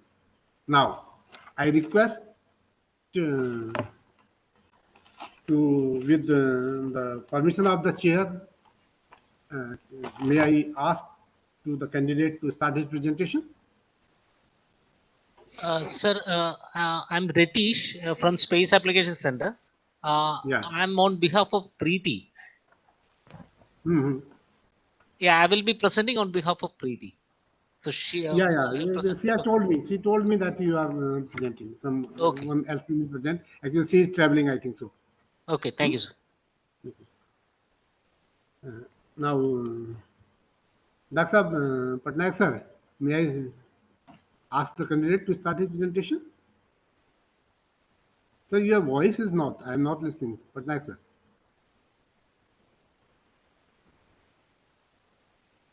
Unmute, you sir. are not. Huh? It's not audible. No, it's not.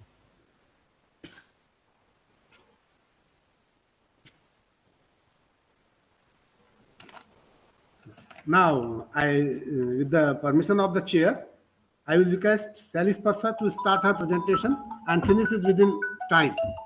Okay, sir. Hello. Good morning.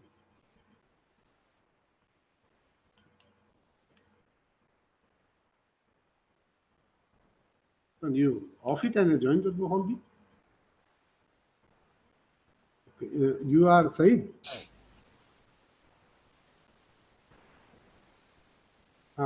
Change your Sir, mute. Good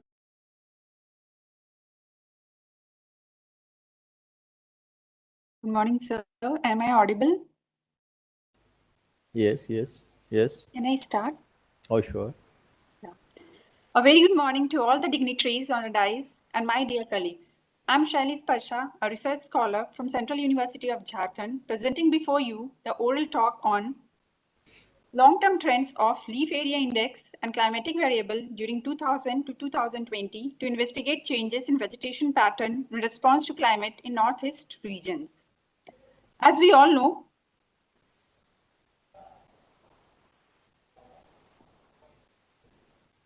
so is my slide changing? Hello? Yes. No. Is my slide changing? No. Am I audible right now? Yes, sir. Yes. Thank you. audible, sir. Okay. So can I start? Yes, please start. We can see your slides. Yeah, okay, sir. You have started. Yes, sir. Okay. As we all know that the vegetation is the chief instrument tuning the tempo of life on Earth. Vegetation regulates the biogeochemical cycle of carbon, water, nitrogen, and maintains the local as well as global energy balances, and thereby modeling the climatic build of the region. Thus, we see that the vegetation-atmospheric interaction represent a dynamic coupled system which exchanges energy, carbon, water vapor, and momentum between the land surface and the overlying airs. Moreover, the global distribution pattern of vegetation cover and climate is closely related, which can be seen as a long existing ecosystem atmospheric interaction. We also see that decadal studies have depicted a depreciation of the terrestrial biome by influencing the climatic parameter and land use pattern. Forest being a major natural resources, and they do play an important role in maintaining ecological balance. So we see that as per ISFR report 2019, forest cover in the Northeast marked a decline as the current assessment showed a decrease of forest cover by 765 square kilometer area compared to the 2017 data. Apart from precipitation and temperature being the basic climatic driver for foliage growth, soil moisture, solar radiation, and carbon dioxide concentration are also crucial in regulating vegetation development. Now, the objective of my study is to investigate the changes in vegetation pattern in response to climate in Northeast region. This is my study area, which entitles mostly upon the forest, which is dominated by evergreen and deciduous forest. The topography of the region is characterized by steep mountains and narrow valley, along with the sizable area of river valley. The region experiences mainly hot, humid, subtropical type of climate abiding with the highest rainfall over my syndrome, along with the mild winter. This is the data set used in my study, which includes leaf area index, which is obtained from MODIS product, having a spatial resolution of 500 meter for the time period 2000 to 2020. And LULC has also been obtained from MODIS product, that is for the year 2010. And climatic parameters has been obtained from Terra Climate data set, that is for 2000 to 2020. The main methodology for my workflow is as depicted. For the trend analysis of the vegetation, I have taken LAI, which is from 2000 to 2020, over which I have performed the man candle test. And similarly, for the climatic variable, I have taken the data from Terra Lab dataset for precipitation, temperature, solar radiation, and soil moisture, over which sense slope approach was used. And in order to have a vegetation and climate correlation, I used the Pearson correlation coefficient. So the outcomes of my result are, firstly, LAI trends for forest and cropland was obtained, which was depicted as under. We can see here that forest showed a greening trend for about 23.99%, whereas browning trend was under 10.73%. And for cropland, it was a greening trend around 74.53%, contributing to least browning area for about 4.31%. Similarly, for the climatic trends, precipitation showed an increasing trend for 59.84%, and temperature showed a 99.97%. For soil moisture, it showed a decreasing trend of 6.03%, and similarly for solar radiation, it showed increasing trends of 60.44% of increasing trend. Now, after finding the correlation between the vegetation and climatic parameters, the result and findings obtained are as under. The result of vegetation trend with climatic parameter obtained are: it depicted a positive correlation of LAI with precipitation, temperature, soil moisture, and subsequently addressing a negative relation with solar radiation. Also, LAI suggested a greening trends for the year 2000 to 2020 of forest to be accounting for 23.99% of area, and browning trends to be 10.73% of area, with a no significant trend was found in 65.28% of the pixel area. But around 74.53% of the cropland area depicted a significant greening trends, and browning pixel accounting only 4.31% of area. Moreover, we see that temperature and precipitation closely associated with LAI trends, followed by solar radiation and soil moisture on the vegetation pattern. So we can consider that LAI trends depicted such results due to the shift in the climatic parameter trends from earlier period, which I found from 1982 to 2000 to the later period, that is from 2000 to 2020, which can be significantly seen across the trends computed for temperature, precipitation, solar radiation, and soil moisture as well, contributing to climate change, which adversely affected the vegetation. Moreover, cropland conversions are mainly driven by the human needs and greed, that is more land, more resources, and more development. Owing to the mountainous region, cropping pattern depends traditionally upon shifting cultivation for the social cultural life of tribal communities, and thus the fluctuation in the forest cover for the region is mainly due to the slash and burn practice. And these are my references. Thank you.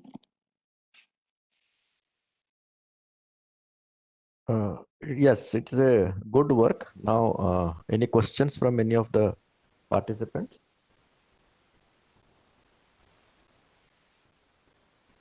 If not, then I have a question to Shelly. You have considered the browning and the greening of vegetation in its different forms, right? Have you considered the seasonal variations also? Like forests Yes, may sir. have. Okay. Yes, sir. How did So you do I have that? taken the peak season of July, August, and September. And what could be the reason for that? नहीं sir मैं join किया हुआ That I obtained from the हाँ various हाँ literature that Correct, peak season was accounting in that duration from July to September. Okay, but in all these times, you have found that the rainfall patterns remain the same in the July, August, and September? Yes, sir.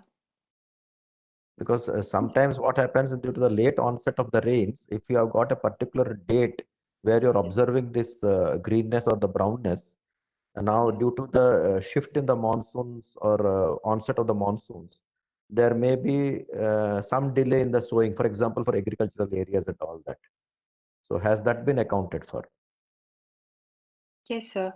So basically, trend was established using sense loop. So altogether, 10 years means altogether 30 years I counted, and then I fragmented into like 1982 to 2000, and then 2000 to 2020. So Okay. trend was basically increasing. Okay, thank you. Okay, sir. Thank you, sir.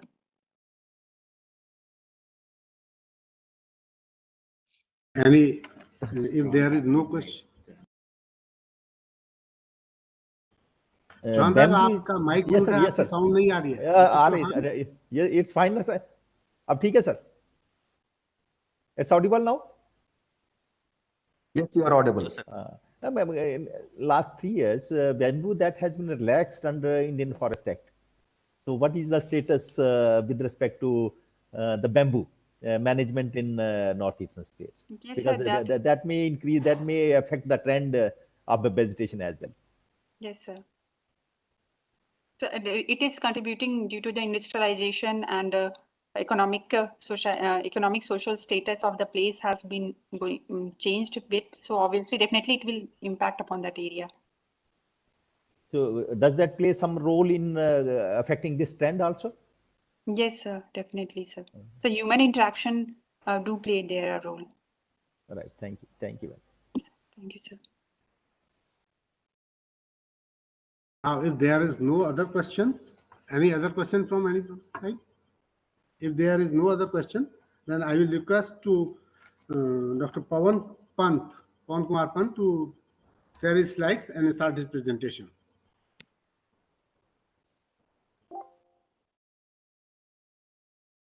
Is it visible?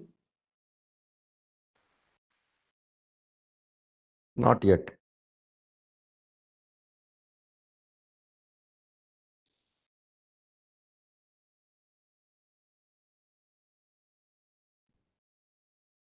So is it visible now? Not yet. Yes, I can see his presentation. It is visible. Good morning to everyone. I'm Pawan Kumar Pant from Soil and Land Use Survey of India, New Delhi. And the topic of my presentation is assessment and mapping of soil organic Your carbon. slides for now not viewing. Sir, I have shared this. It's not moving.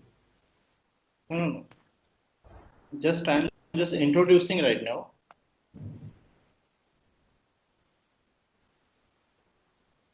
Oh yes, it's fine now. Yeah. The topic of my presentation is assessment and mapping of soil organic carbon stocking command areas of Arjun Sahayak irrigation project using geospatial technology. And as we know, soil organic carbon is most important factor in nowadays for improving soil fertility as well as the quality of our food. And soil is act as a source of carbon, and it is having capacity to capture or store both the forms of carbon like organic carbon as well as inorganic carbon. And right now in current situation we are having at national level we are having requirement to make a environmental quality assessment for soil organic carbon. Like in worldwide, many scientists are working in such aspect, but there is a gap in the data in different regions of world. So we just try to put our work for this and try to make a soil organic carbon stock map for our study area. And this is our study area, which is partly covered 3 districts of Uttar Pradesh. And the generally we have covered around 1,53,000 hectares area for this. And then the landscape for our study area was generally alluvium and granite. Physiographically, it is mainly made up of alluvial soils as well as paddy plains. The mean annual temperature of our study area was around 25.34 degrees centigrade. And the rainfall of this area was 968.86 mm per year. The moisture regime is acidic. It means the here the total moisture and rainfall is lesser than the evapotranspiration rate, so it is known as acidic soil moisture regime. And the thermal regime is hyperthermic. It means the temperature is more than 22 degrees centigrade, and there is a difference of less than 5 degrees centigrade temperature in 50 centimeter soil depth. And now these are our sampling points. We have taken 231 soil samples from different locations, and we took samples from two depths, that is 0 to 15 centimeter depth and 15 to 30 centimeter depth. And then we analyzed this sample for soil organic carbon by bulk and black method, and we determined the bulk density with the help of code sampler. And then we just put these data together and calculated the soil organic carbon stock for our study area.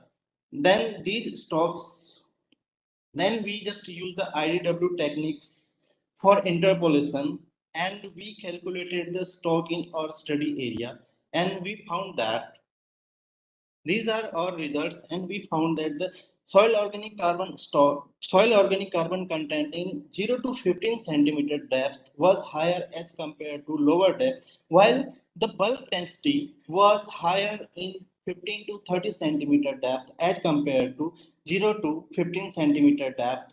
And this data shows that the maximum soil organic carbon stock was observed in upper profile as compared to subsoil depth, and the mean value for 0 to 15 centimeter depth was around 11 million hectare carbon, and while in case of 15 to 30 centimeter depth it was 8.42 million hectare carbon was there. And this is our map for soil organic carbon stock, and we observe that the maximum values are lying in between 16 to 22 million megagram per hectare carbon in our soil.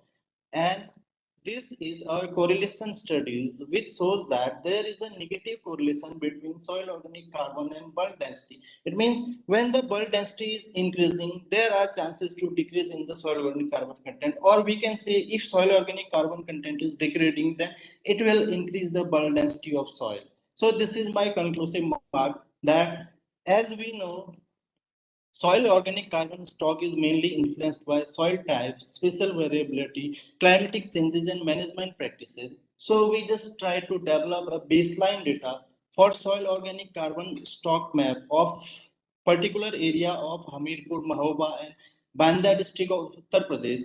Right now, as we know, everyone is talking about the doubling of farmers' income, so that in this aspect, soil plays a most important role, because if we are having fertile soil, we are talking about soil health management, and if our soil is rich in organic carbon, then definitely the soil will be rich in other nutrients also, and the production will be more improved in that.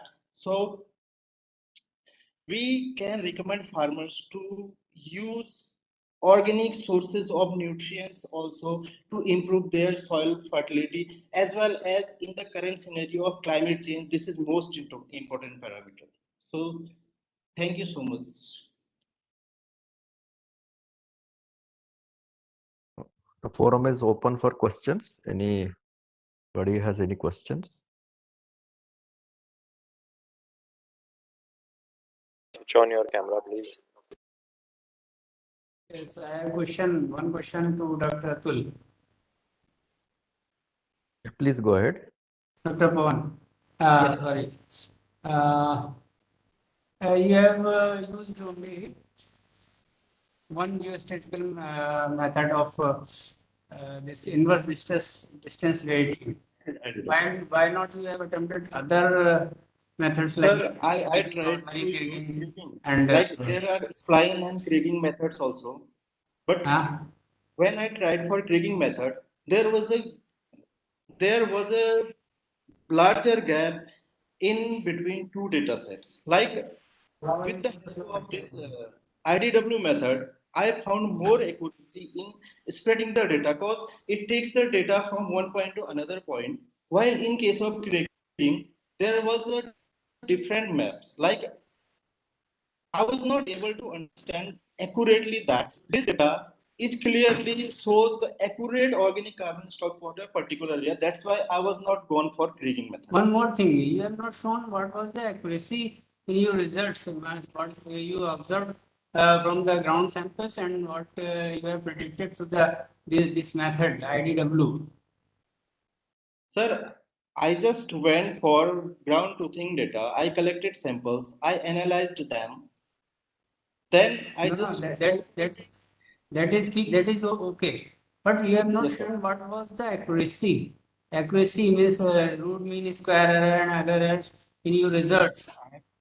I have shown in. You have not shown. Have you calculated? Exactly, sir. I calculated these values. But it must be shown. Yeah, I calculated these values. Okay. Actually, I have done a survey for detailed soil survey also for a particular area. But just lack of time, I was not able to explain many things like what was the erosion aspect of that, what was the land use, what was the LCC land capability classification for particular area. So I was just because of this time and just there were only 10 slides capability for this. That's why I did not put those slides in this. Because if the error is high, then the results may not be so good. Exactly, they may not be accurate. Yes. Okay. Thank you. Yes. Thank you, sir. Yeah, I also agree with Dr. Rizvi that. And second thing, what was did you take the organic carbon from that particular soil at a particular time, or it was over a long period of time? Sir, we just took a particular time because if we see about a long period of time, then we have to go to the same point, then we have to collect the samples, then we can see the changes in stock. Like just what is the stock in current scenario, and then what will be the stock after 5 years, then 10 years. Then obviously it will take some time. No. But in current, Even within 1 year, if you would have taken, then yes, we probably have your soil taken this organic within carbon 1 month. becomes more representative of the area because Sir, you are doing an interpolation.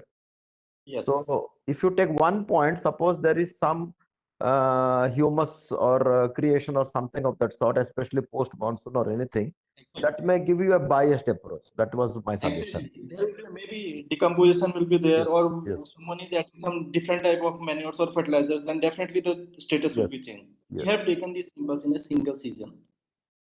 Okay. Yes, sir. Any other questions?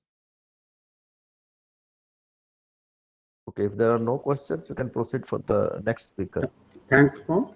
Thank you. Now I request Manish Parmar to share his slides and start his presentation, land degradation assessment.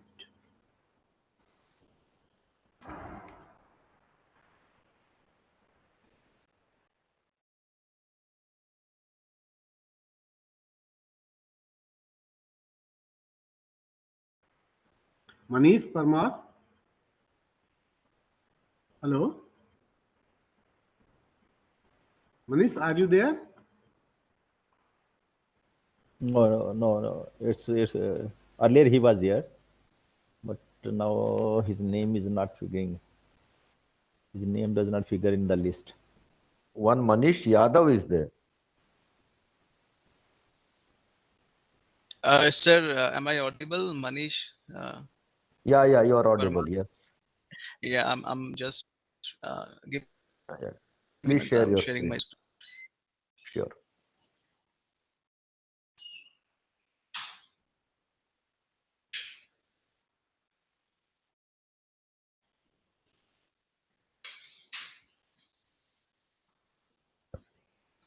So is my screen visible to you? Yes, it is visible. Okay. Slides are changing.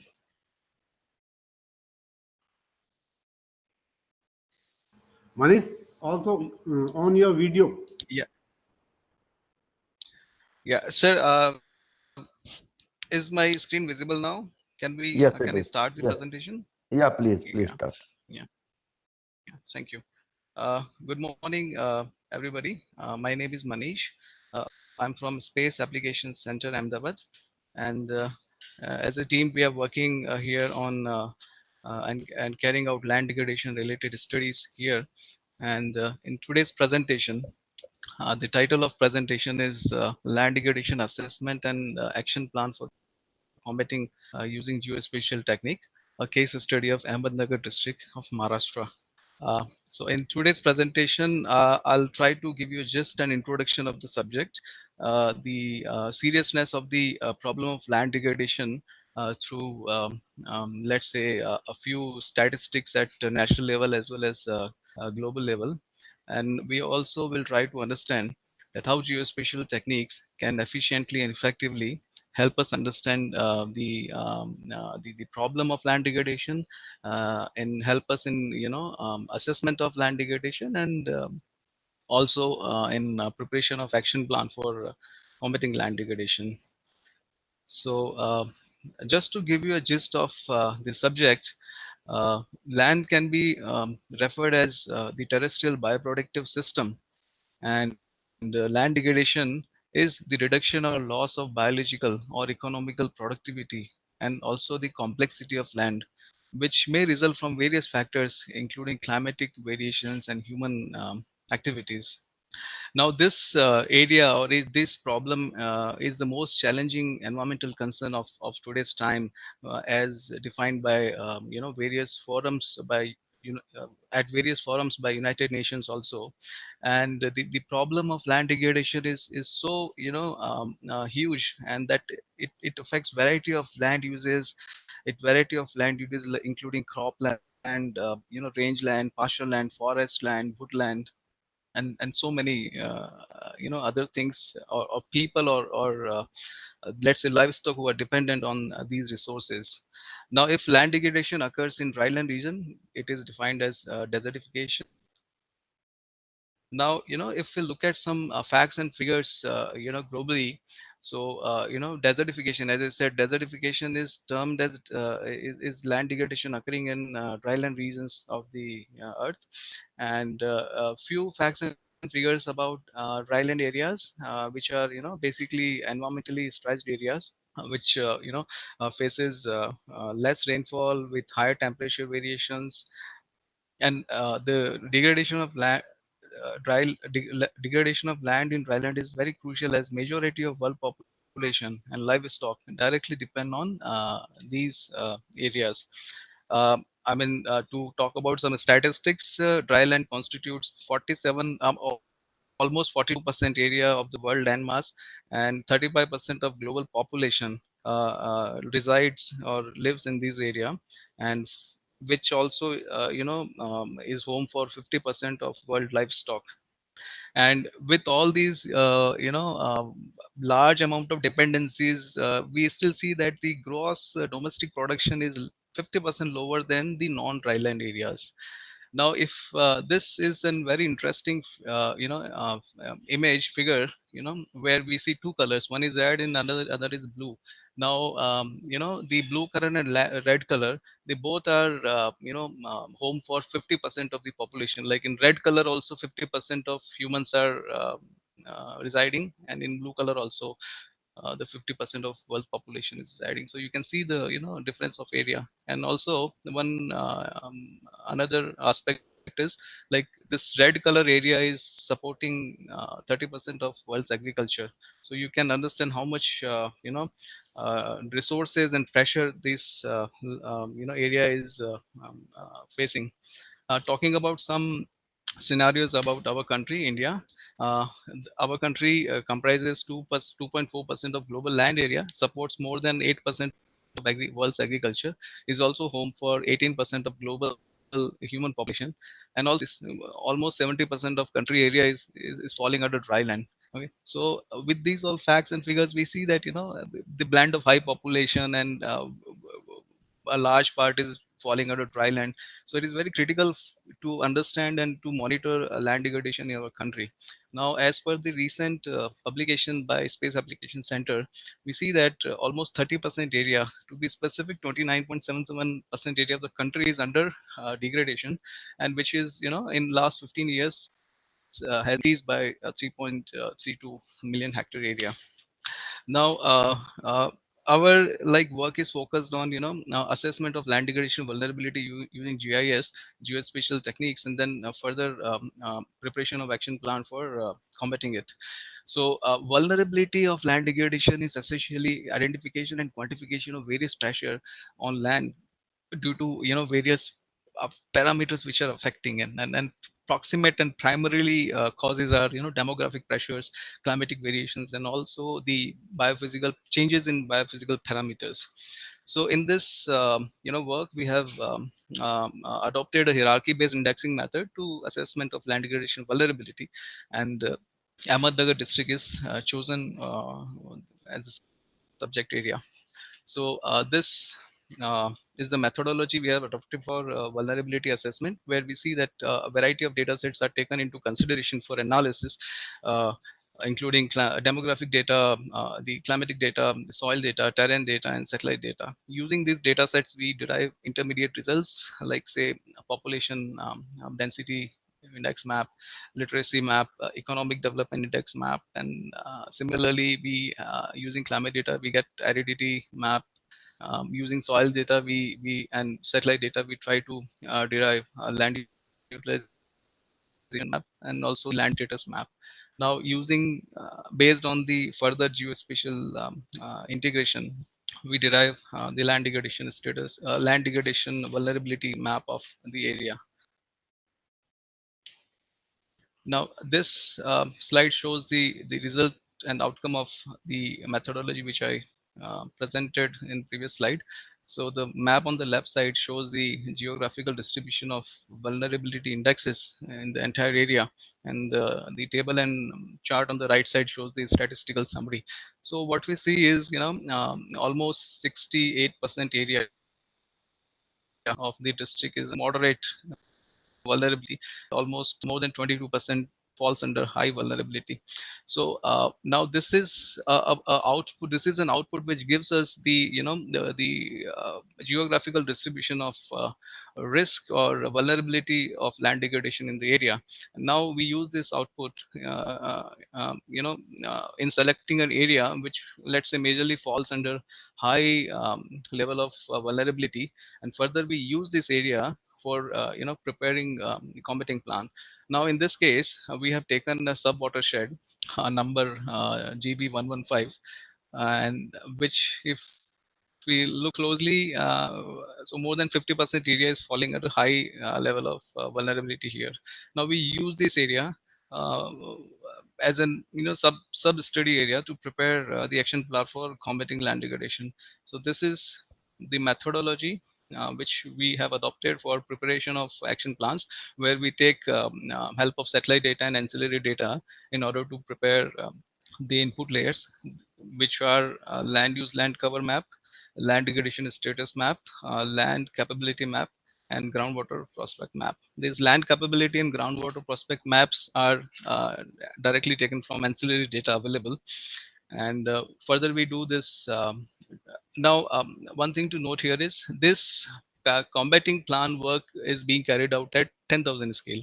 So once these input layers are ready, we integrate in GIS, and we prepare an integrated layer, and which we call as let's say a composite unit for land development. And by comparing the various input parameters, we further apply the criteria and suggest various land and water resources plans which are helpful in combating land degradation. Now, for the sub watershed, these input layers are prepared and then integrated together, and then the combinations were analyzed, studied, and based on the output and based on the overall analysis, we could suggest various action plans for combating. So, which is visible in this map as well as in table. We see that the majority of the area we have suggested the agro-horticulture or agroforestry practices, and Manish, you followed are by requested to afforestation and soil conclude. conservation Manish, measures. conclude, please. Yes. Yes, sir. So this is gives a summary of combating. Now, as I said, we are going. This study shows the capability of geospatial technique in assessment of land degradation. So such kind of studies and such type of outputs are useful for various stakeholders in understanding the issue and prioritizing the area for which are under high level of risk, and also for conceptualization and implementation of action plan on the ground. So I close my presentation with this. Thank you. Yeah. Any questions?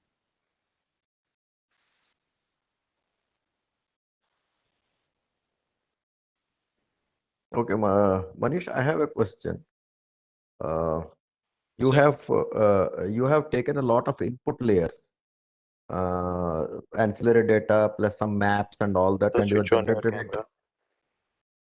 Oh, sure. You have taken a lot of input layers. Now, each input layer will have its own source of error, right? Now, Yes, as sir. these layers are built into the final modules, so naturally there will be a possibility that error keeps on increasing. How did you take care of that? Uh, that aspect actually,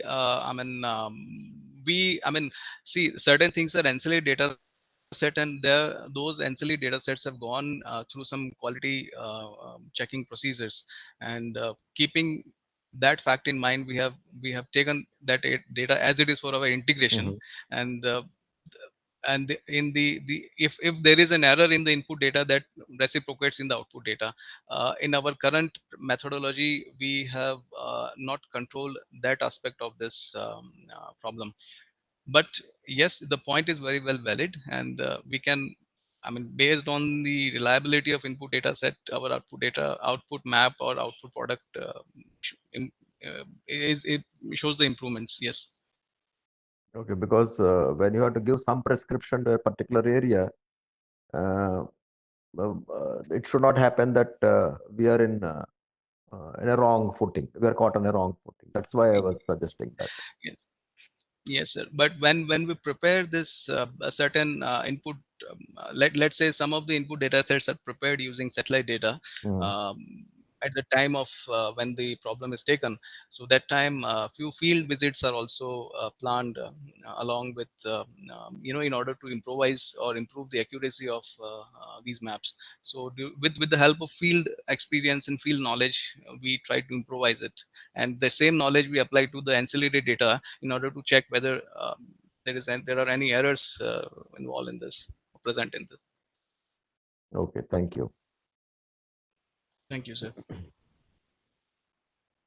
Any other questions?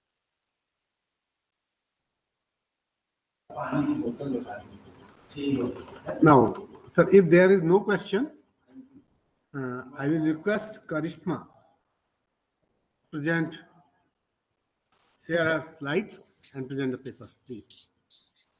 CJ Karishma. Yes, sir. Am I audible, sir? Yes, yes, you are audible. Please switch on your camera. Yes. So the slide is visible, sir? Yeah. Yeah. Please go ahead. Good morning to all the dignitaries and participants. I'm Karishma, PhD scholar from Tamil Nadu Agricultural University, Coimbatore. Today, I'm here to present on assessment of land surface temperature of Lower Bhavani Basin using geospatial techniques. So land surface temperature. So why we go in for land surface temperature estimation is that reliable estimates are very important because many applications like evapotranspiration, climate change, then vegetation monitoring, urban climate and environmental studies rely on good estimates of land surface temperature. So the main aim of the study was to determine the spatiotemporal variation of LST from Landsat 8 data for the Lower Bhavani Basin for 8 years period, that is from 2014 to 2021. So the interface used for carrying out the analysis was Google Earth Engine. So why Google Earth Engine? Because in last decades, like remote sensing data processing has moved from traditional workstations that is equipped with softwares to cloud-based platforms. So why cloud-based platforms is that it allows users to instantly access and analyze huge pre-processed data. So the main advantage is that it reduces your computational time and as well as your storage space. You need not download your data to your system for the computations to take place. So this also offers parallel computations data and data catalog services from ranging from Landsat to Sentinel databases. So going on to the methodology, like first the study area. So the study area chosen for the study was the Lower Bhavani Basin. So this is situated in district of Erode and parts of Coimbatore and Tirupur. It has a total geographic area of 2,402 kilometers square. So the interface Google Earth engine. So this is the interface of it. So you have the map area below wherein you can zoom in your region of interest. And above that, you have the code editor wherein you can give your codes to filter the data or to obtain the data and to carry out the computations. And on the left side, you have your asset manager wherein you can import your shape files required for the study. And on the right-hand side, you have your task manager and console output pane. When you are done with the code and you click on your run button, the code will run and your output will be in the console pane. From there, you can download your outputs in TIFF format or a JPG format, and it can also be imported to ArcGIS environment for further computations to be done. So for this study, the Lancet imagery was selected. So this is the path and row image of 144 and 52 of the study area. And around 16 imageries was used for the study from 2014 to 2021. And the cloud cover was kept minimum, that is less than 5%. And next, the area was, study area was masked from the row image. And then the further computations were carried out with the codes. So first, the NDVI was computed. So for the Landsat 8 data is a ratio of band 5 minus band 4 to the sum of the band 5 and band 4. So after the computation of NDVI, the land surface temperature was computed. So these were the steps that was followed. So first, the digital numbers were converted to spectral radiance, and then the spectral radiance was converted to brightness temperature, and it was converted to degrees Celsius. And then the land surface emissivity was estimated using the proportion of vegetation. And then the final algorithm was used for the land surface temperature estimation. So moving on to the results. So first, the spatio-temporal distribution of land surface temperature. This map show the images during the months of January. And here you have the maps showing during the months of February. And then during the months of March. So the mean LST values were more in the months of March in comparison with the months of January. And in the study, particularly in the study area, the overall maximum average land surface temperature was 42.49 degrees Celsius, and minimum LST computed was 18.18 degrees Celsius. So from this, it was comparing with the land use maps, the central and upper part of the study area presents the low LST zones because there was high concentration of vegetation. So also a comparison was done that the mean variation of LST with respect to the land use and land cover was computed for the year 2014 and 2019 to find out the land surface temperature of the various surfaces. So it is evident, like from this land use land cover, it is evident that the top portion of the area is covered by forest, and below which we have the agricultural areas, and below that is occupied by the fallow lands. And in the middle portion, you have the built up areas and the water bodies are present there. So from this figure, it is evident that the high LST zones are surrounded by the built up and the fallow surfaces, whereas the low LST are for the water bodies and the dense vegetal cover. So the water body gave surface temperatures of around 27 degrees Celsius. That was lower in comparison. So going into the temporal variation of NDVI, so at areas with high LST values, there were areas that have relatively low NDVI values. So at the micro level, the high peaks of LST present a low value of NDVI. So this was evident from this graph. And the temporal variation of LST, what it depicted is that the maximum LST was observed among the years. Like you can see the gradual increase of LST over the years. So the maximum LST was observed among the years in 2020 and minimum was in the year 2015. So the rise of LST, it may be due to the conversion of the lands, due to the increase in built up areas, or to some extent it may be due to the climate change. So the minimum mean NDVI was in the year 2020. So where the NDVI was maximum, I mean LST was maximum. So it is seen that as the NDVI increases, the LST value has come down and vice versa. So these were the results that was obtained. And moving on to the conclusion. So from the study, it was evident that the LST had a gradual increase from 2014 to 2020. And thus, it was also proved that GEE was an efficient tool for the estimation of LST because it saves your computational time and as well your storage space. The main advantage is that you need not download your satellite imageries to your systems to carry out the computations. It is all cloud-based. So monitoring of LST helps in adopting suitable policies like to overcome or minimize the problems that is triggered by the increase in land surface temperature. Thank you. Thank you for the opportunity. Yeah, any questions?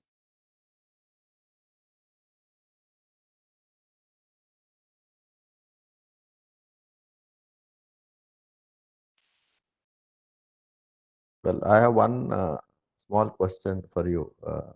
You have taken the NDVI and all that from Yes. Landsat 8 data. Yes, sir.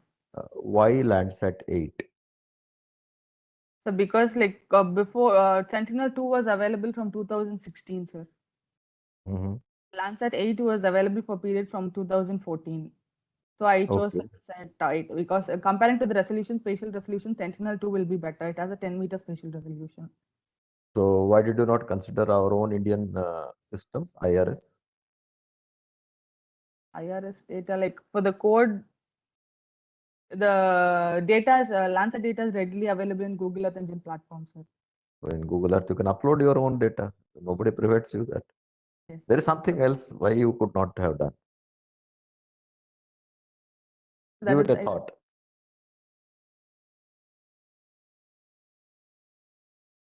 And secondly, have you thought about? Yeah, please. Yes, sir, please tell me. Have you thought about a thermal band? Yes, sir. IRS, like it doesn't have a thermal band, sir. So that should be the, and this NDVA, whatever you computed for the DN value or the TOA corrected data? TOA corrected data. Okay. So what is the prescription that you want to give to a particular scenario? Because your 2014 and 2019, I see Yes. a constant offset of the temperature. Yes, sir. Please recheck that. Sure, sir. There are other things that are coming into play, right? Okay. Any other questions from anybody?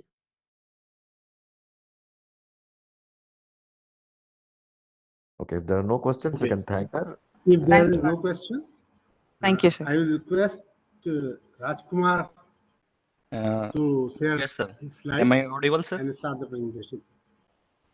Yes, you're audible. Please put on your slides. Is my screen visible, sir? Yeah, screen is visible. Respected chairperson, co-chair of the session, moderator, distinguished delegates. I, Rajkumar Dakar from Indian Agriculture Research Institute, welcome you all for my presentation. First, coming to the importance and genesis of the problem. Early crop yield forecast is crucial for taking informed decisions by different users like farmers, government, and industry for crop management, stocking food supply, strategic planning, import-export, and crop insurance schemes. Traditionally, estimation of crop production in India is based on the sample survey and crop cutting experiments. About 1 million crop cutting experiments are being carried out annually, which is very time, money, and labor intensive and having human subjectivity and biasness. Moreover, these estimates are available after the harvest only. In practice, regression and crop simulation models are being used for crop yield predictions. Regression models requires long historical data for their development, having limited applicability in space and time, and do not respond well to extreme weather conditions. In contrast, crop simulation models mimic the crop behavior mechanistically by counting various physiological processes and have general applicability. So crop simulation models is superior than a statistical model, but The problem with crop simulation model is that when we want to apply the crop simulation model at plot level for the large area, we require the large input data, that field-to-field data. So on field-to-field data on genotype, soil, crop management, which is very difficult to collect over the large area. So crop simulation models cannot be applied for the larger region. So what is the way out? The solution lies in the joining the hands together or coupling the remote sensing and crop simulation model. Keeping in view, we started work on developing the spatial field scale VTL forecasting system through integration of crop simulation model, weather forecast, and satellite remote sensing. The whole work is summarized in 5 steps. I'll explain each step in subsequent slide. In step 1, we tested the performance of a standalone crop simulation model. That is, we selected InfoCrop wheat model at 2 levels. One is research farm level, another is farmers field level. In the research farm experiment at IRI, we raised the wheat for two years with variety SD2967 in split plot design, with main plot treatment is as a irrigation treatment, and subplot is date of sowing.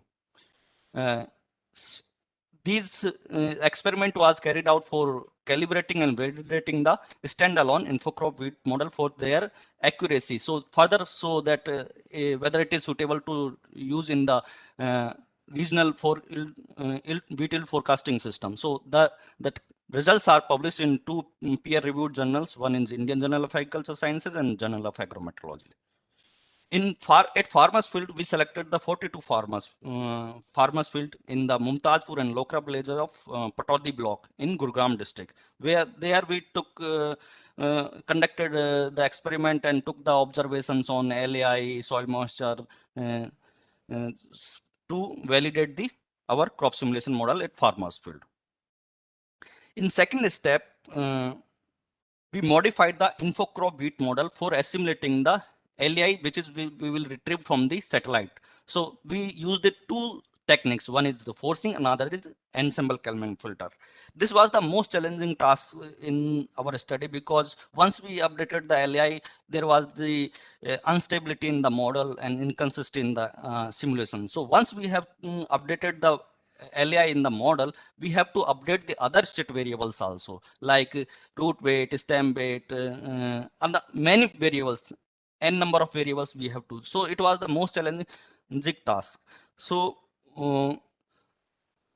this example shows we assimilated the LAIs at 3 times. In step 3, as our aim was minimize the requirement of field-to-field management input data for running crop simulation model at regional scale, we tested modified InfoCrop wheat model with generalized management inputs. With the hypothesis that variability in management data can be accounted by the LAI assimilation into the crop simulation model. The generalized management input, such as sowing date, was kept at 15th of November. Initial soil moisture was kept at 70% of field capacity. Given 5 irrigations, recommended nitrogen fertilizer dose of 120 kg per hectare, and dominant soil type of loamy sand. So for all the fields, we give the same information of generalized management input. If we have not assimilated the LAI, it will give the same result for all the fields. But as we hypothesized that LAI assimilation can capture this variability of management inputs. For testing this, we conducted a 9 simulation experiment by the combination of a generalized management input and measured input. So results showed that the experiment number 6, that is LAI assimilated using ensemble Kalman filter with phenology adjustment, give the highest accuracy and produce the least error. The error in the total dry matter was around 700 kg per hectare as RMSC, and in the granule it was 400 kg per hectare. So with the results, we can conclude that LAI simulation with ensemble Kalman filter with phenology adjustment in modified model able to minimize the requirement of field-to-field management data with acceptable error of less than 10%.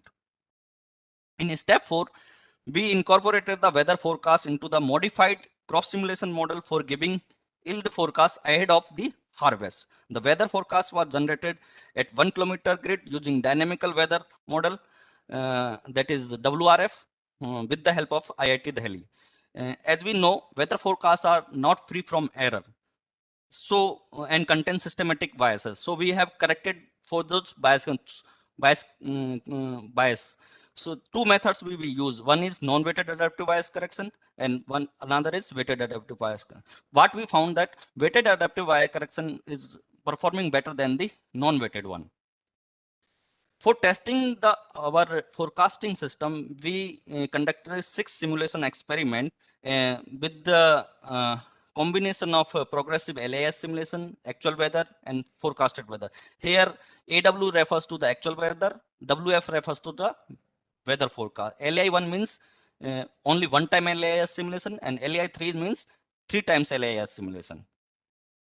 Results showed that assimilation of LAI with ensemble Kalman filter from first to second, the error is reduced from 16% to 8% in the total dry matter. And while in case of grain yield, it was reduced from 21% to 13%. With the assimilation of LI at third date, the error in the yield further reduced by 8%. In the step 5, for implementing our prototype system, forecasting system at the pixel level, for that first we retrieve the LI from satellite, that is from the Sentinel-2 and Landsat. So this is the overall accuracy. It is validated through in situ measurements taken at the farmers field. This data, this results we have published in the GeoCarto International. Somebody, if you're any interested, they can refer this paper. So this is the overall prototype system we developed for the wheat yield forecasting system at field scale for the large area. In the this has the 3 segments. One is modified infocrop model at the core. Second is satellite derived leaf area index and assimilating into the crop simulation model and incorporating weather forecast at the third. So this prototype can give the output on the phenology, nitrogen stress, water stress, dry matter, yield, and of course we can use the for the calculating the productivities also. So for this implementing, the software was written in the Python, and this system is available on our website, is that creams.iri.res.in. This is the final output, especially of the granule. We have generated other outputs for the phenology, like days to anthesis, days to physiological maturity, tritonal dry matter. But due to paucity of time, I am showing here only spatial distribution of grain yield. Final conclusion of my study, the takeaway point from my studies, that we have demonstrated novel wheat growth and yield forecasting system, which minimize the requirement of field-to-field data collection. It has the capability to provide in-season multiple forecast of wheat yield. It can be used for the field scale, and the accuracy it has the about more than 90%. And this overall system we have published in the recently in agriculture system, that has the impact factor of international impact factor of 5.37. I would like to end my presentation with the wording of Theodore Roosevelt, who rightly said, "Make preparation in advance. You never have trouble if you are prepared for it." Thank you very much for kindly listening. Thank you for your nice presentation. Any questions for Dr. Dhakar?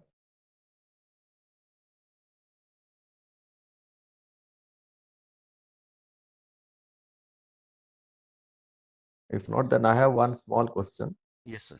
Dr. Dhakar, you have, of course, coming from an academic institution. Yes. I appreciate the amount of detailing that you have done for your calculating the dry matter and all that. Yes. But space technology, when you are used, especially for computation of the LAI and all that, Yes, sir. what all inputs can be used from a remote sensing perspective? Because you are talking of a field level yes, mapping. Sir, And yeah. yeah.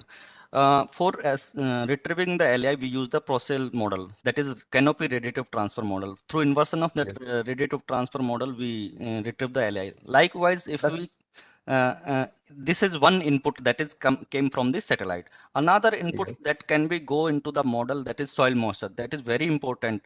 And now we are trying, sir, for that assimilating Okay. both LI and soil moisture together Okay. from the that input will come from the satellite remote sensing. And what about other inputs like the amount of which culminate into a growing degree day and all that, the amount of sunlight that you're receiving or the amount of precipitation that you're receiving, would it not all go into yield forecasting? Yes, sir. That we are taking from the WRF model, sir. If a Okay. satellite derived precipitation or temperatures, we will the uncertainty from the satellite derived precipitation and temperatures are more than the uh, either modeled one or observed one. Yes. So why I'm asking all these questions is Mm. your inputs are all at different resolutions. Yes, sir. And you are coming down to a field level. Your topic is on a field level assessment. Yes, sir. So probably you have to account for a lot of uncertainties or a lot of other errors which may creep into the model. My suggestion would be that we have to somewhere normalize all these things and come out with a good prescription. Sir, I want to emphasize here that our aim was from the starting to developing this model that we can minimize the field input data that is very difficult to collect. So we modified the model in such a way that alone LI assimilation can capture the variability in the different inputs. But how these other inputs, error of other inputs propagated in the systems, that we don't know how it is propagated. But finally we validated with our final output like days to antithesis, days to phenology, total dry matter. So that error was not, it is acceptable error. It was less than 10%, sir. So Okay. it is very much benefit from that. This system can be upscaled. We are trying to do this upscaling of the system for the whole Punjab and Haryana. So this time we will try to do for one district, then for whole state. Good, good. Thank you, Dr. Dakar. Thank you, sir. Thank you very much. If there are no other questions, I think we can move to the next presentation. Now, I will request Dr. Sinde to present his paper. Share a slide, please. Yes, Sinde. sir. 1 minute.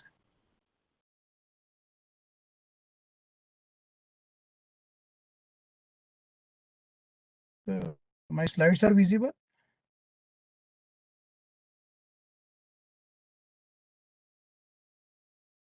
Hello, am I audible, sir? Yeah, audible. Yeah, you are audible. Yeah, thank you, sir.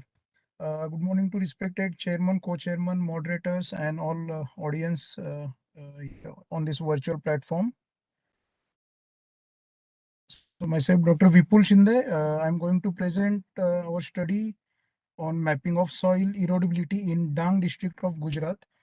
As this, you might be knowing that erodibility is the susceptibility or vulnerability of soil to get eroded, and it depends on many different factors. Out of that, this soil texture, structure, and permeability are and organic matter are main factors. And at majority locations in India, these parameters are either not recorded, or if recorded, then they are in poor in terms of quality and number of parameters which are recorded. So in such situations, it is very challenging to estimate these parameters uh, from locally available limited information, because this study area which we are carrying our study is Dang district of South Gujarat, which faces heavy rainfall and having a majority around 70%, 75% is forest area. So high undulating lands are there, higher slope is there. So in many soil testing laboratories, these the organic carbon and other parameters are not recorded. Sorry, organic carbon, like these parameters are recorded, but conductivity, permeability, and these other parameters which are very important, they are not recorded. So, and these parameters are very important in point of view of soil mechanics and hydrology study of a particular region. And the field or laboratory estimation of these parameters are difficult and costly. So we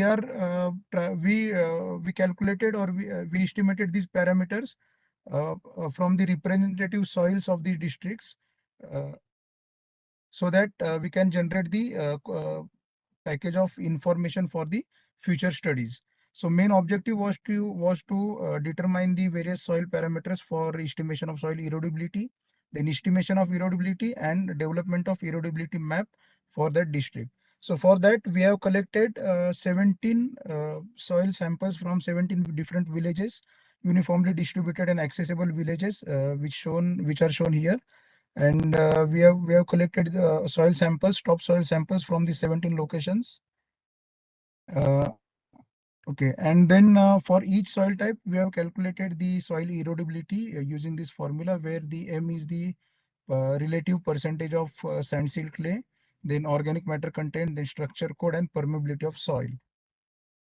So based on the hydraulic conductivity, we have assigned this 1 to 5, 1 to 6 code to the different soil types based on hydraulic conductivity. And similarly, based on the soil texture classes, code of 1 to 4. These are the standard procedures. So we just followed that. And soil structure code of 1 to 4 was assigned to various soil types. And then we have calculated, these are the results of soil sample analysis from the 17 villages, and these are the textural classes. So using this all data, we have estimated the M value, which is the relative combination of soil textures, then organic matter content, structure code and permeability code, where in this particular area, based on the hydraulic conductivity and textural class of soil, structure of soil were found as fine granular to coarse granular for all soil types. So the code of 2 and 3 were assigned, which is shown here. And hydraulic conductivity of soil was ranging from 0.25 to 25 centimeter per hour. So relatively, the permeability code of 2 and 3 were assigned, and the mean value of soil erodibility in the on this using this data, K value, the soil erodibility factor, erodibility value was calculated, which was ranging from 0.18 to 0.44 with the mean value of 0.33. So using this, we have generated this soil erodibility map, where the highest value of soil erodibility was found for the Satbabla village, which is having 52% of sand, 30% of silt, and 17% of clay. And the lowest soil erodibility was found for the Borkhet village, which is somewhere here. And it contains the 48% of sand, 14% of silt, and 37% of clay. So this was the one part of our study which I am presenting here. This estimation of this generation of soil erodibility map. So this erodibility in Dang district varies from 0.18 to 0.44. And as I said, highest value was found for Satbabla village and lowest for Borkhet village.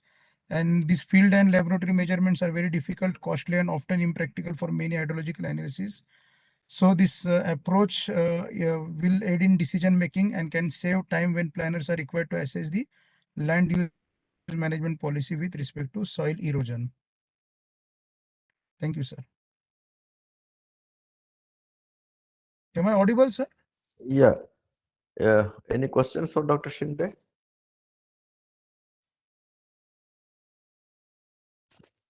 So actually I was traveling, so I put off my video.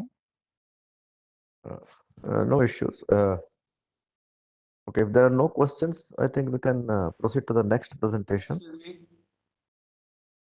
Yeah, please Thank go you, ahead, Dr. sir. Sindhu. Yeah, please go ahead, sir. Now I will request. Yes, I have. Now I will request. Actually, I want to know Avinash. in which area Dr. Shinde you have assessed this soil erodibility. The Dang district of Gujarat, That South district. Gujarat. For assessment of the soil erodibility, you have selected different land uses also? No, it was collected from farmers' fields, sir. Means open land only. Cropland. Yes, sir. Okay, only croplands. Other Yes, sir. land uses you have not taken. No, sir. No, sir. No, sir. Okay, please. Oh, thank you.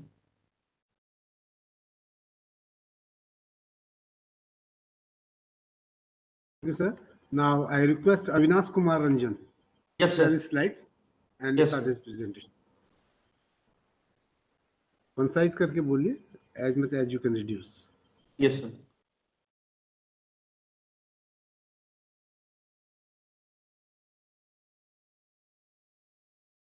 So is my slide visible, sir? Visible. Yes, it is visible. Please go ahead. Thank you, sir. Thank you, sir. Good morning, sir, and good morning, everyone on and present here. I, Avinash Kumar Ranjan, PhD scholar in Department of Mining Engineering from NIT Rourkela, going to present my oral presentation in title of quantifying the impacts of mining activity on vegetation using time series landscape satellite data set under the theme of geospatial application in natural resource management.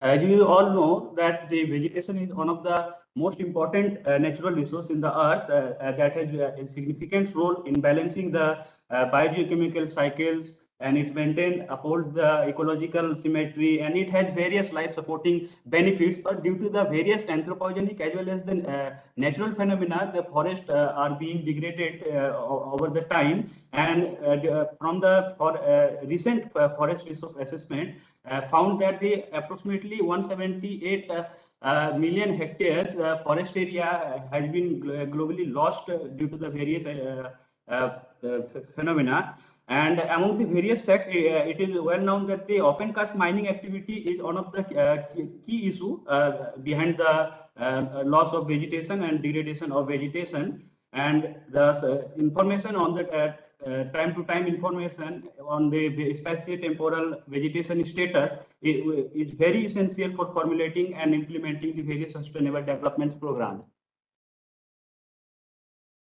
So my objective of the present presentation is to analyze the vegetation trend over the mining cluster in the Jharkhand and Odisha state during the two focal periods, that is from 1988 to 2004, and thereafter later period 2000 to 2020 using the landscape series satellite data. And thereafter I have investigated the role of climatic variables on the long term NDVI. As I have selected the Jharkhand and Odisha state, as we all know that these two states are generally considered as the minerals of the India, and it has more than 40% and 29% of the reserve in Jharkhand.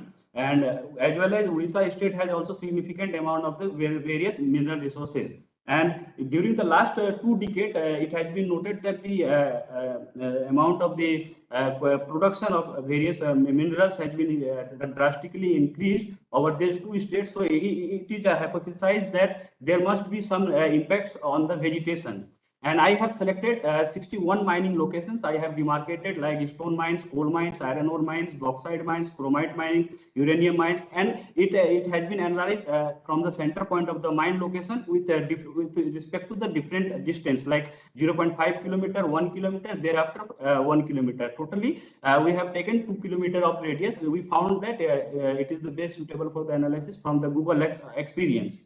And this is the vegetation type map has been shown from Roy et al. 2015 for the year 2005. And I have used multi-decadal, I have used 3 different time periods LULC data for only for vegetation mapping, and thereafter I have used landscape series satellite data sets for deriving the NDVI, and for measure, and I have only taken from May to December month, as it is the active vegetation season in our study area, and thereafter I have used regraded satellite products for the correlation analysis. And this is my flow chart showing the workflow of the of my present study. Here, various necessary atmospheric corrections and other pre-processing process like cloud and shadow masking were performed, and thereafter the annual NDVI median composite were prepared for the different time periods. And before creating the stakes of the long-term data set, we have visually analyzed the individual years data set, and we found that the various data set have the artifact effects which unusually causes the undesirable spikes on the NDVI data set. Here I have shown a just sample image that how the artifacts creates undesirable uh, uh, effects. And the data set, due to the bad quality of data set, we have excluded for the 1990, 1998, 2000 and 2012. This data set were excluded from the analysis. And for the trend analysis, I have used the Mann-Kendall trend monotonic trend analysis.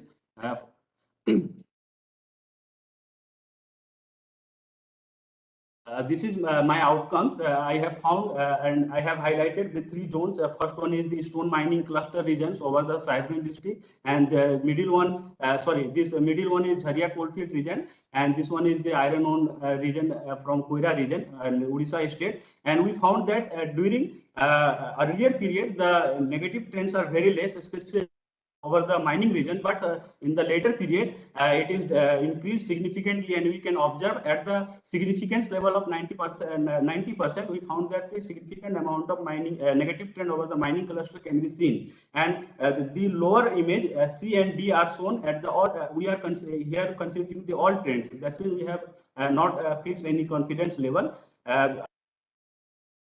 We got a good representation of the negative trend, especially over the mining regions. And these are some statistics which has been derived from this image. And we can see that the huge amount of a significant amount of area has been under the strong degradation and moderate degradation, and it was better less during the earlier period. And there are the few examples that is showing that how Mann-Kendall test is pretty capable to depict the negative trends, especially over the mining regions from where the vegetation has been degraded.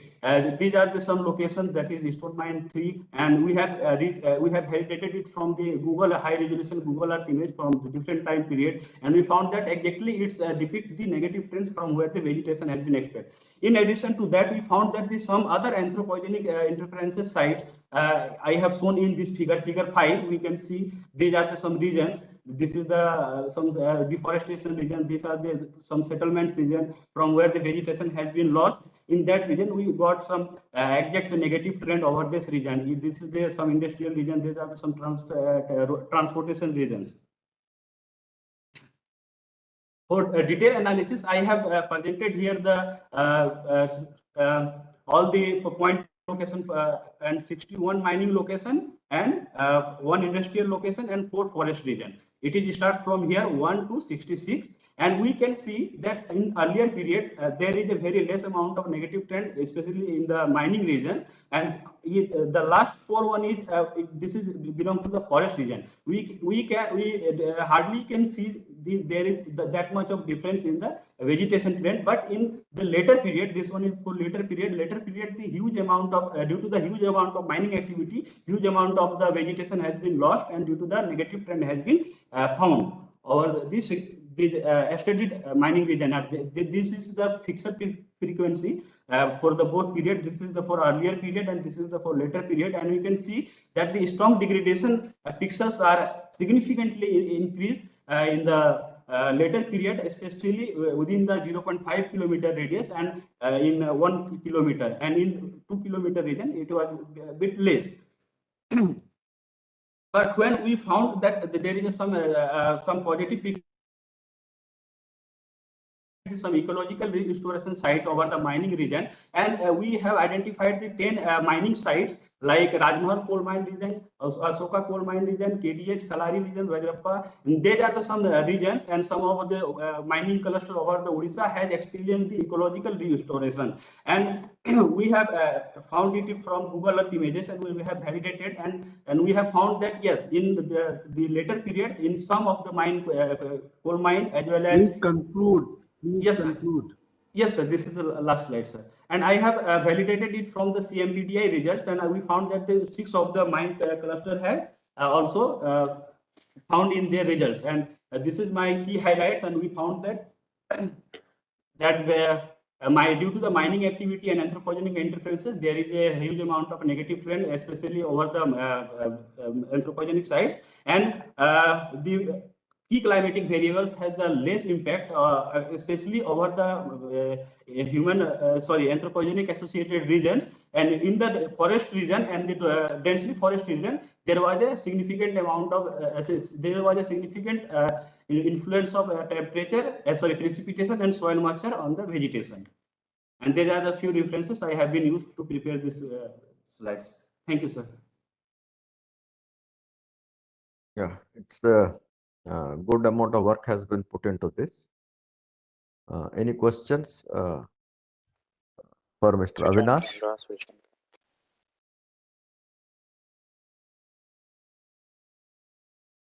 Any questions for Mr. Avinash?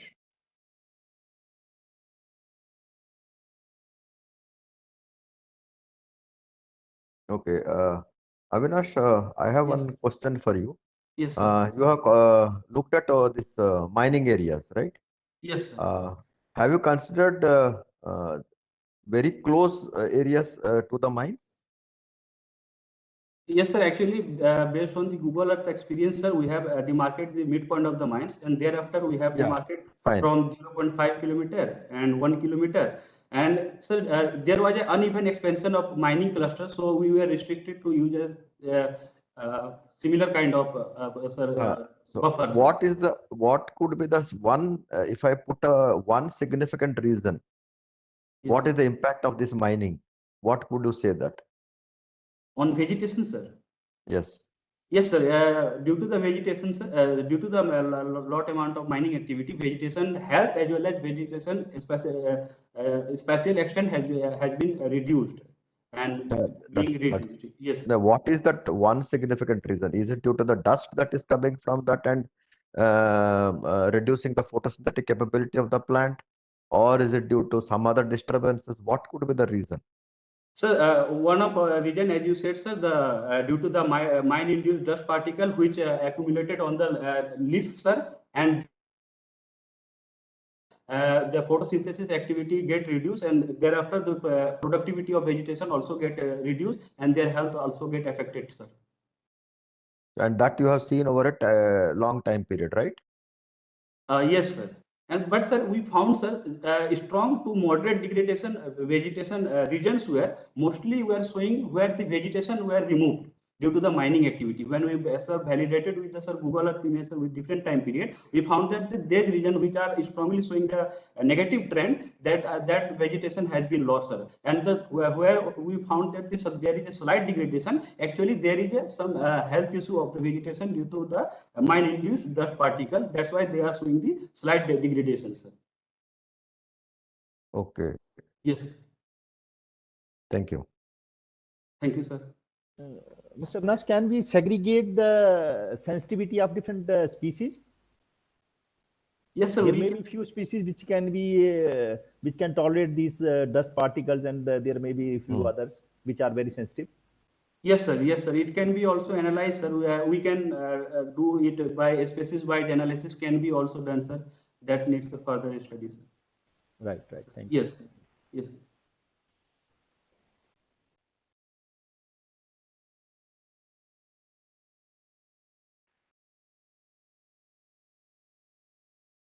Any other question, please?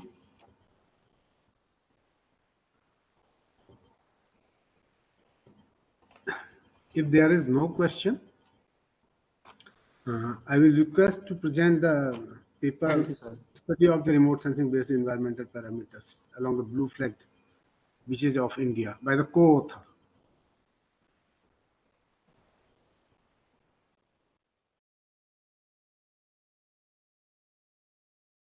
Good afternoon. I'm Ritish. I hope my slides are visible. Yeah, your slides are visible. Okay, I'm Ritish from Space Application Center, and I'm here on behalf of Preeti, our colleague who is on traveling now. This presentation will be something different from the topics what we were listening into. This is basically in the coastal regions where we have initiated work to monitor the environmental parameters along blue flag beaches of India. Blue flag beaches, in fact, it is a relatively new term. The slides are moving, right? Yes, it's moving. Okay, the blue flag is a relatively new term where it is a tag given to the beaches for its environmental protection and the boosting of tourism activities. This is given by a foundation of environmental education at Denmark, where our MOFCC have nominated, in fact, 14 beaches in India for certification. The blue flag, in fact, have a goal for a pure water and clean coast. There should be a public awareness and stakeholders awareness should be there. This is an international award which have basically 4 categories where the water quality should have certain parameters. It should have a threshold value of the water parameters, and the environment near the beaches should be managed and properly maintained. And there should be an awareness among the stakeholders about the environmental education and where our beaches are safe, and the beaches can also provide good services like for the tourism and other development activities. So the blue flag beaches, when it gets a tag for the blue flag, the boosting of tourism related activities get boosted up over those regions. In this view, we have our objective to monitor the environment. I'm sorry that there is another presentation going in the same room, so there may be a my voice are audible. Yes, you are audible. Please go ahead. Yeah, okay. For our main objective is to use the remote sensing and other model parameters which to monitor the environment of the blue flag beaches along the Indian coast, uh, like suspended particle matter, chlorophyll content, the wave parameters from the model simulated data, the sea surface temperature from the satellite observation, the shoreline change of the region using satellite images, and the seasonal variabilities also will be monitored regularly. In fact, India have nominated 14 beaches for a blue flag, where which spread along the entire west and east coast, and also for the Andaman and the Lakshadweep Islands. With this stringent process, we have observed we have got initially for 8 beaches the blue flag, and later in 2021 Eden and Kovalam in Tamil Nadu in Chennai was awarded the blue flag tag. Now we are having total 10 number of beaches which is having a blue flag tag. These are like Shivrajpur in Gujarat, Gokla in Diu, Kasargod is a small beach near Karnataka, and Padubri also in Karnataka. Kapad is in the northern Kerala coast. Eden is at Puducherry, and Kovalam is at Chennai. Rushikonda beach at Andhra Pradesh, the Golden beach at Puri, and the Radhanagar beach at Andaman Nicobar Islands are the present beaches along India which have received, or which after this stringent process of blue flagging, which we have received that blue flag tag. So basically, we have used the remote sensing techniques based environmental monitoring, where suspended particulates were retrieved using the NetChart principle from Landsat 8 images, and chlorophyll concentration from the OC2 algorithm from the Landsat images. Sea surface temperature, we have used the GHRR SST temperature, which is a merged product of the different satellite images and the model assimilations. We have used the wave height and direction, which is a primary environmental parameter for monitoring the beach stability from the ERA interim reanalysis daily products. The shoreline change of those regions where erosion or accretion, what is the major coastal dynamics happening in those regions, were assessed using the Indian list for images. Also, we have used the ISAT2 data, which for the beach morphological changes. We have monitored across the year, and also for pre-monsoon and post-monsoon region. These are initiated recently, so that we will be having more parameters for. These are the data sets used: Landsat 8, GHR SST, ER interim wave height, IR LIS4, and ISAT2 data. This is a case study for Shivrajpur region where the suspended sediment concentration, the values are shown, where it for monsoon, pre-monsoon, and the post-monsoon, the variability is shown here. Where the concentration is maximum during the monsoon region, and the chlorophyll image is also shown. These are just representative images for different beaches. This is the wave rose diagram for the Shivrajpur, where the predominant wave is from the southwest direction, and it's maximum during the monsoon season. The same case study is shown for the Kapat beach here, where the sediment concentration of the suspended particulate matter along the coastal region, which is shown spread which extend towards the offshore region in the monsoon. These kind of changes. Now we have used the single images to get this information, but we will be using an average image for a larger duration of time for getting the monsoon, pre-monsoon, and the post-monsoon variability of the sediment concentration, chlorophyll, and other parameters. Here in Kapat Beach, we can see that there is an extreme wave condition of more than 3 meter, which is majorly in the westerly direction. This is a monsoon impacted high wave activities are over there in Kapat Beach. In this way, we have estimated the environmental parameters like sediment concentration, chlorophyll, SST, the wave direction for the entire blue flag beaches, but we are showing only those representative images. This is Rushikonda beach at Andhra Pradesh. The sediment concentration, its seasonal variability, the chlorophyll, its seasonal variability estimated from the Landsat images are shown. Here the wave direction is basically from the southern. The waves are basically southerly, and obviously they are maximum during the monsoon season. Now we have used the ISAT2 data, which is the LIDAR observations, and we have tried to estimate the morphological changes along the beach transit. Along the Puri beach, we have got recent good amount of data to be analyzed, where we have. Dr. Ratis, only Yes, less than 1 minute is left. Dr. Ratis, less okay, than 1 yeah, minute sure, is left. Yeah, sure. These are the I set to the data sets to find the beach morphological changes. These are the variable. Means when we put together all the data sets, we were able to find that the sediment concentration of the suspended particle matter was high in the Gujarat coast, where Shivraj and Gokla was having high values of sediment concentration. Likewise, the statistics of chlorophyll is given here. The mean wave height is high over the Kasargod region, and the sea surface temperature is high on the Kapat beach at Kerala, and it is minimum for the Shivrajpur in Odisha, in Gujarat, in fact. The shoreline change statistics show that the western coast of India, especially from Kokala to Kapat, shows a high erosion rate, and where the Tamil Nadu coast is showing an accretion.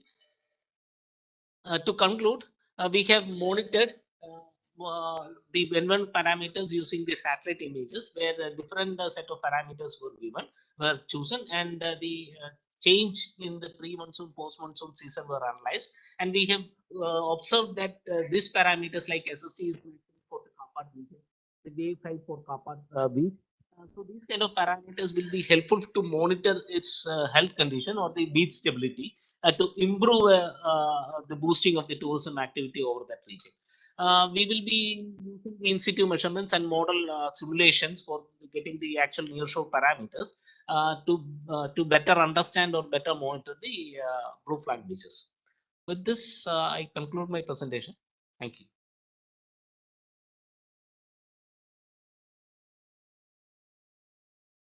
Yeah, any questions for Ratish?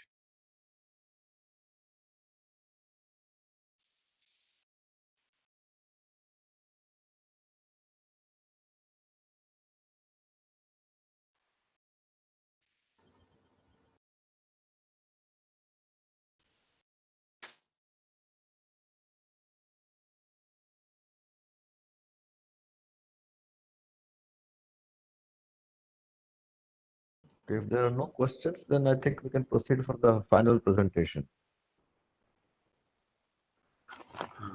There is no question. Therefore, now I request Syed Saib Han to present his slide.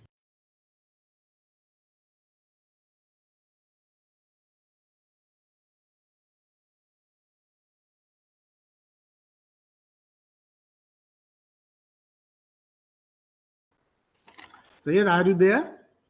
No, I don't think so. Hello? No, it's not listed, I think. No, but if anybody else is presenting on his behalf,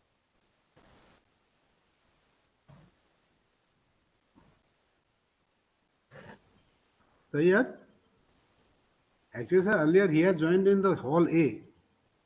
Then he joined in the hall B.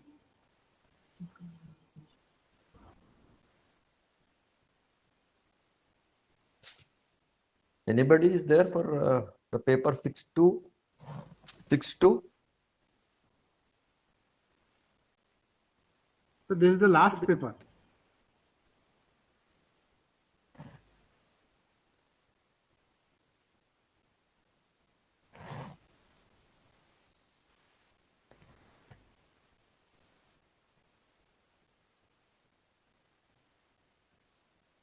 I don't think anybody is presenting.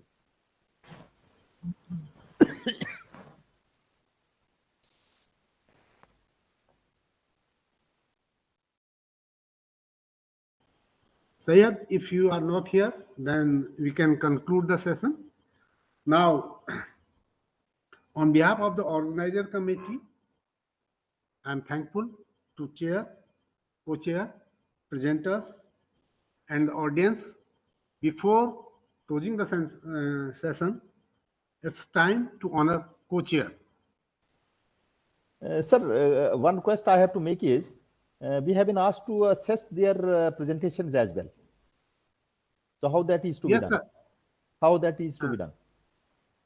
That has been sent, that Performer has been sent to us. Yes, yes, sir. Yeah. So may I send you have to mark them, okay, evaluate them, and send either me or to Dr. Sood.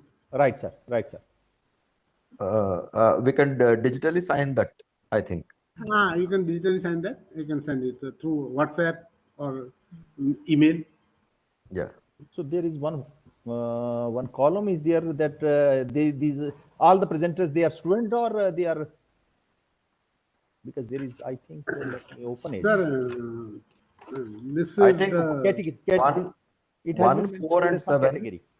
Yeah, 1, 4, and 7 are 4, students. and 7. They are 1, 4, students. and 7 are students. 1, 4, and 7 are Students. Student. Okay. 1, 4, and 7. Dr. This is Chauhan. last and final call for Saeed. No, he is not here. He is not. What about the Mr. Rajkumar Dhakar? Rajkumar Dhakar is a general category, not a student. General candidate, sir.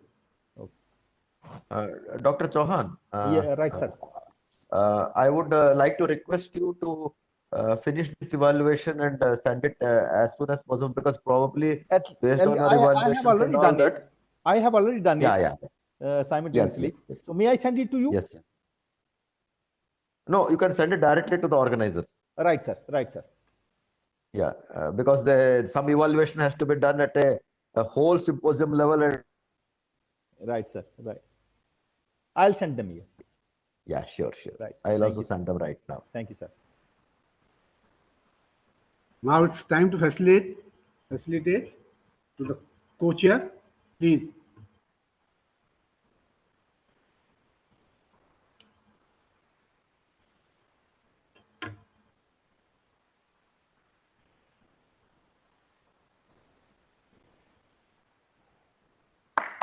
Thanks, sir.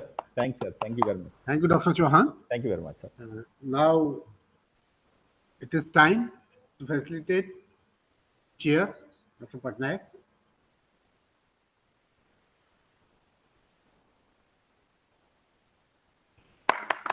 Thank you very much, sir. Thank you very much. Thank you, Patnaik, sir. Thanks to all. Thank you very much. Thank you, sir. Thank you very much. Thank you. Thanks to all. Okay, sir. Bye bye.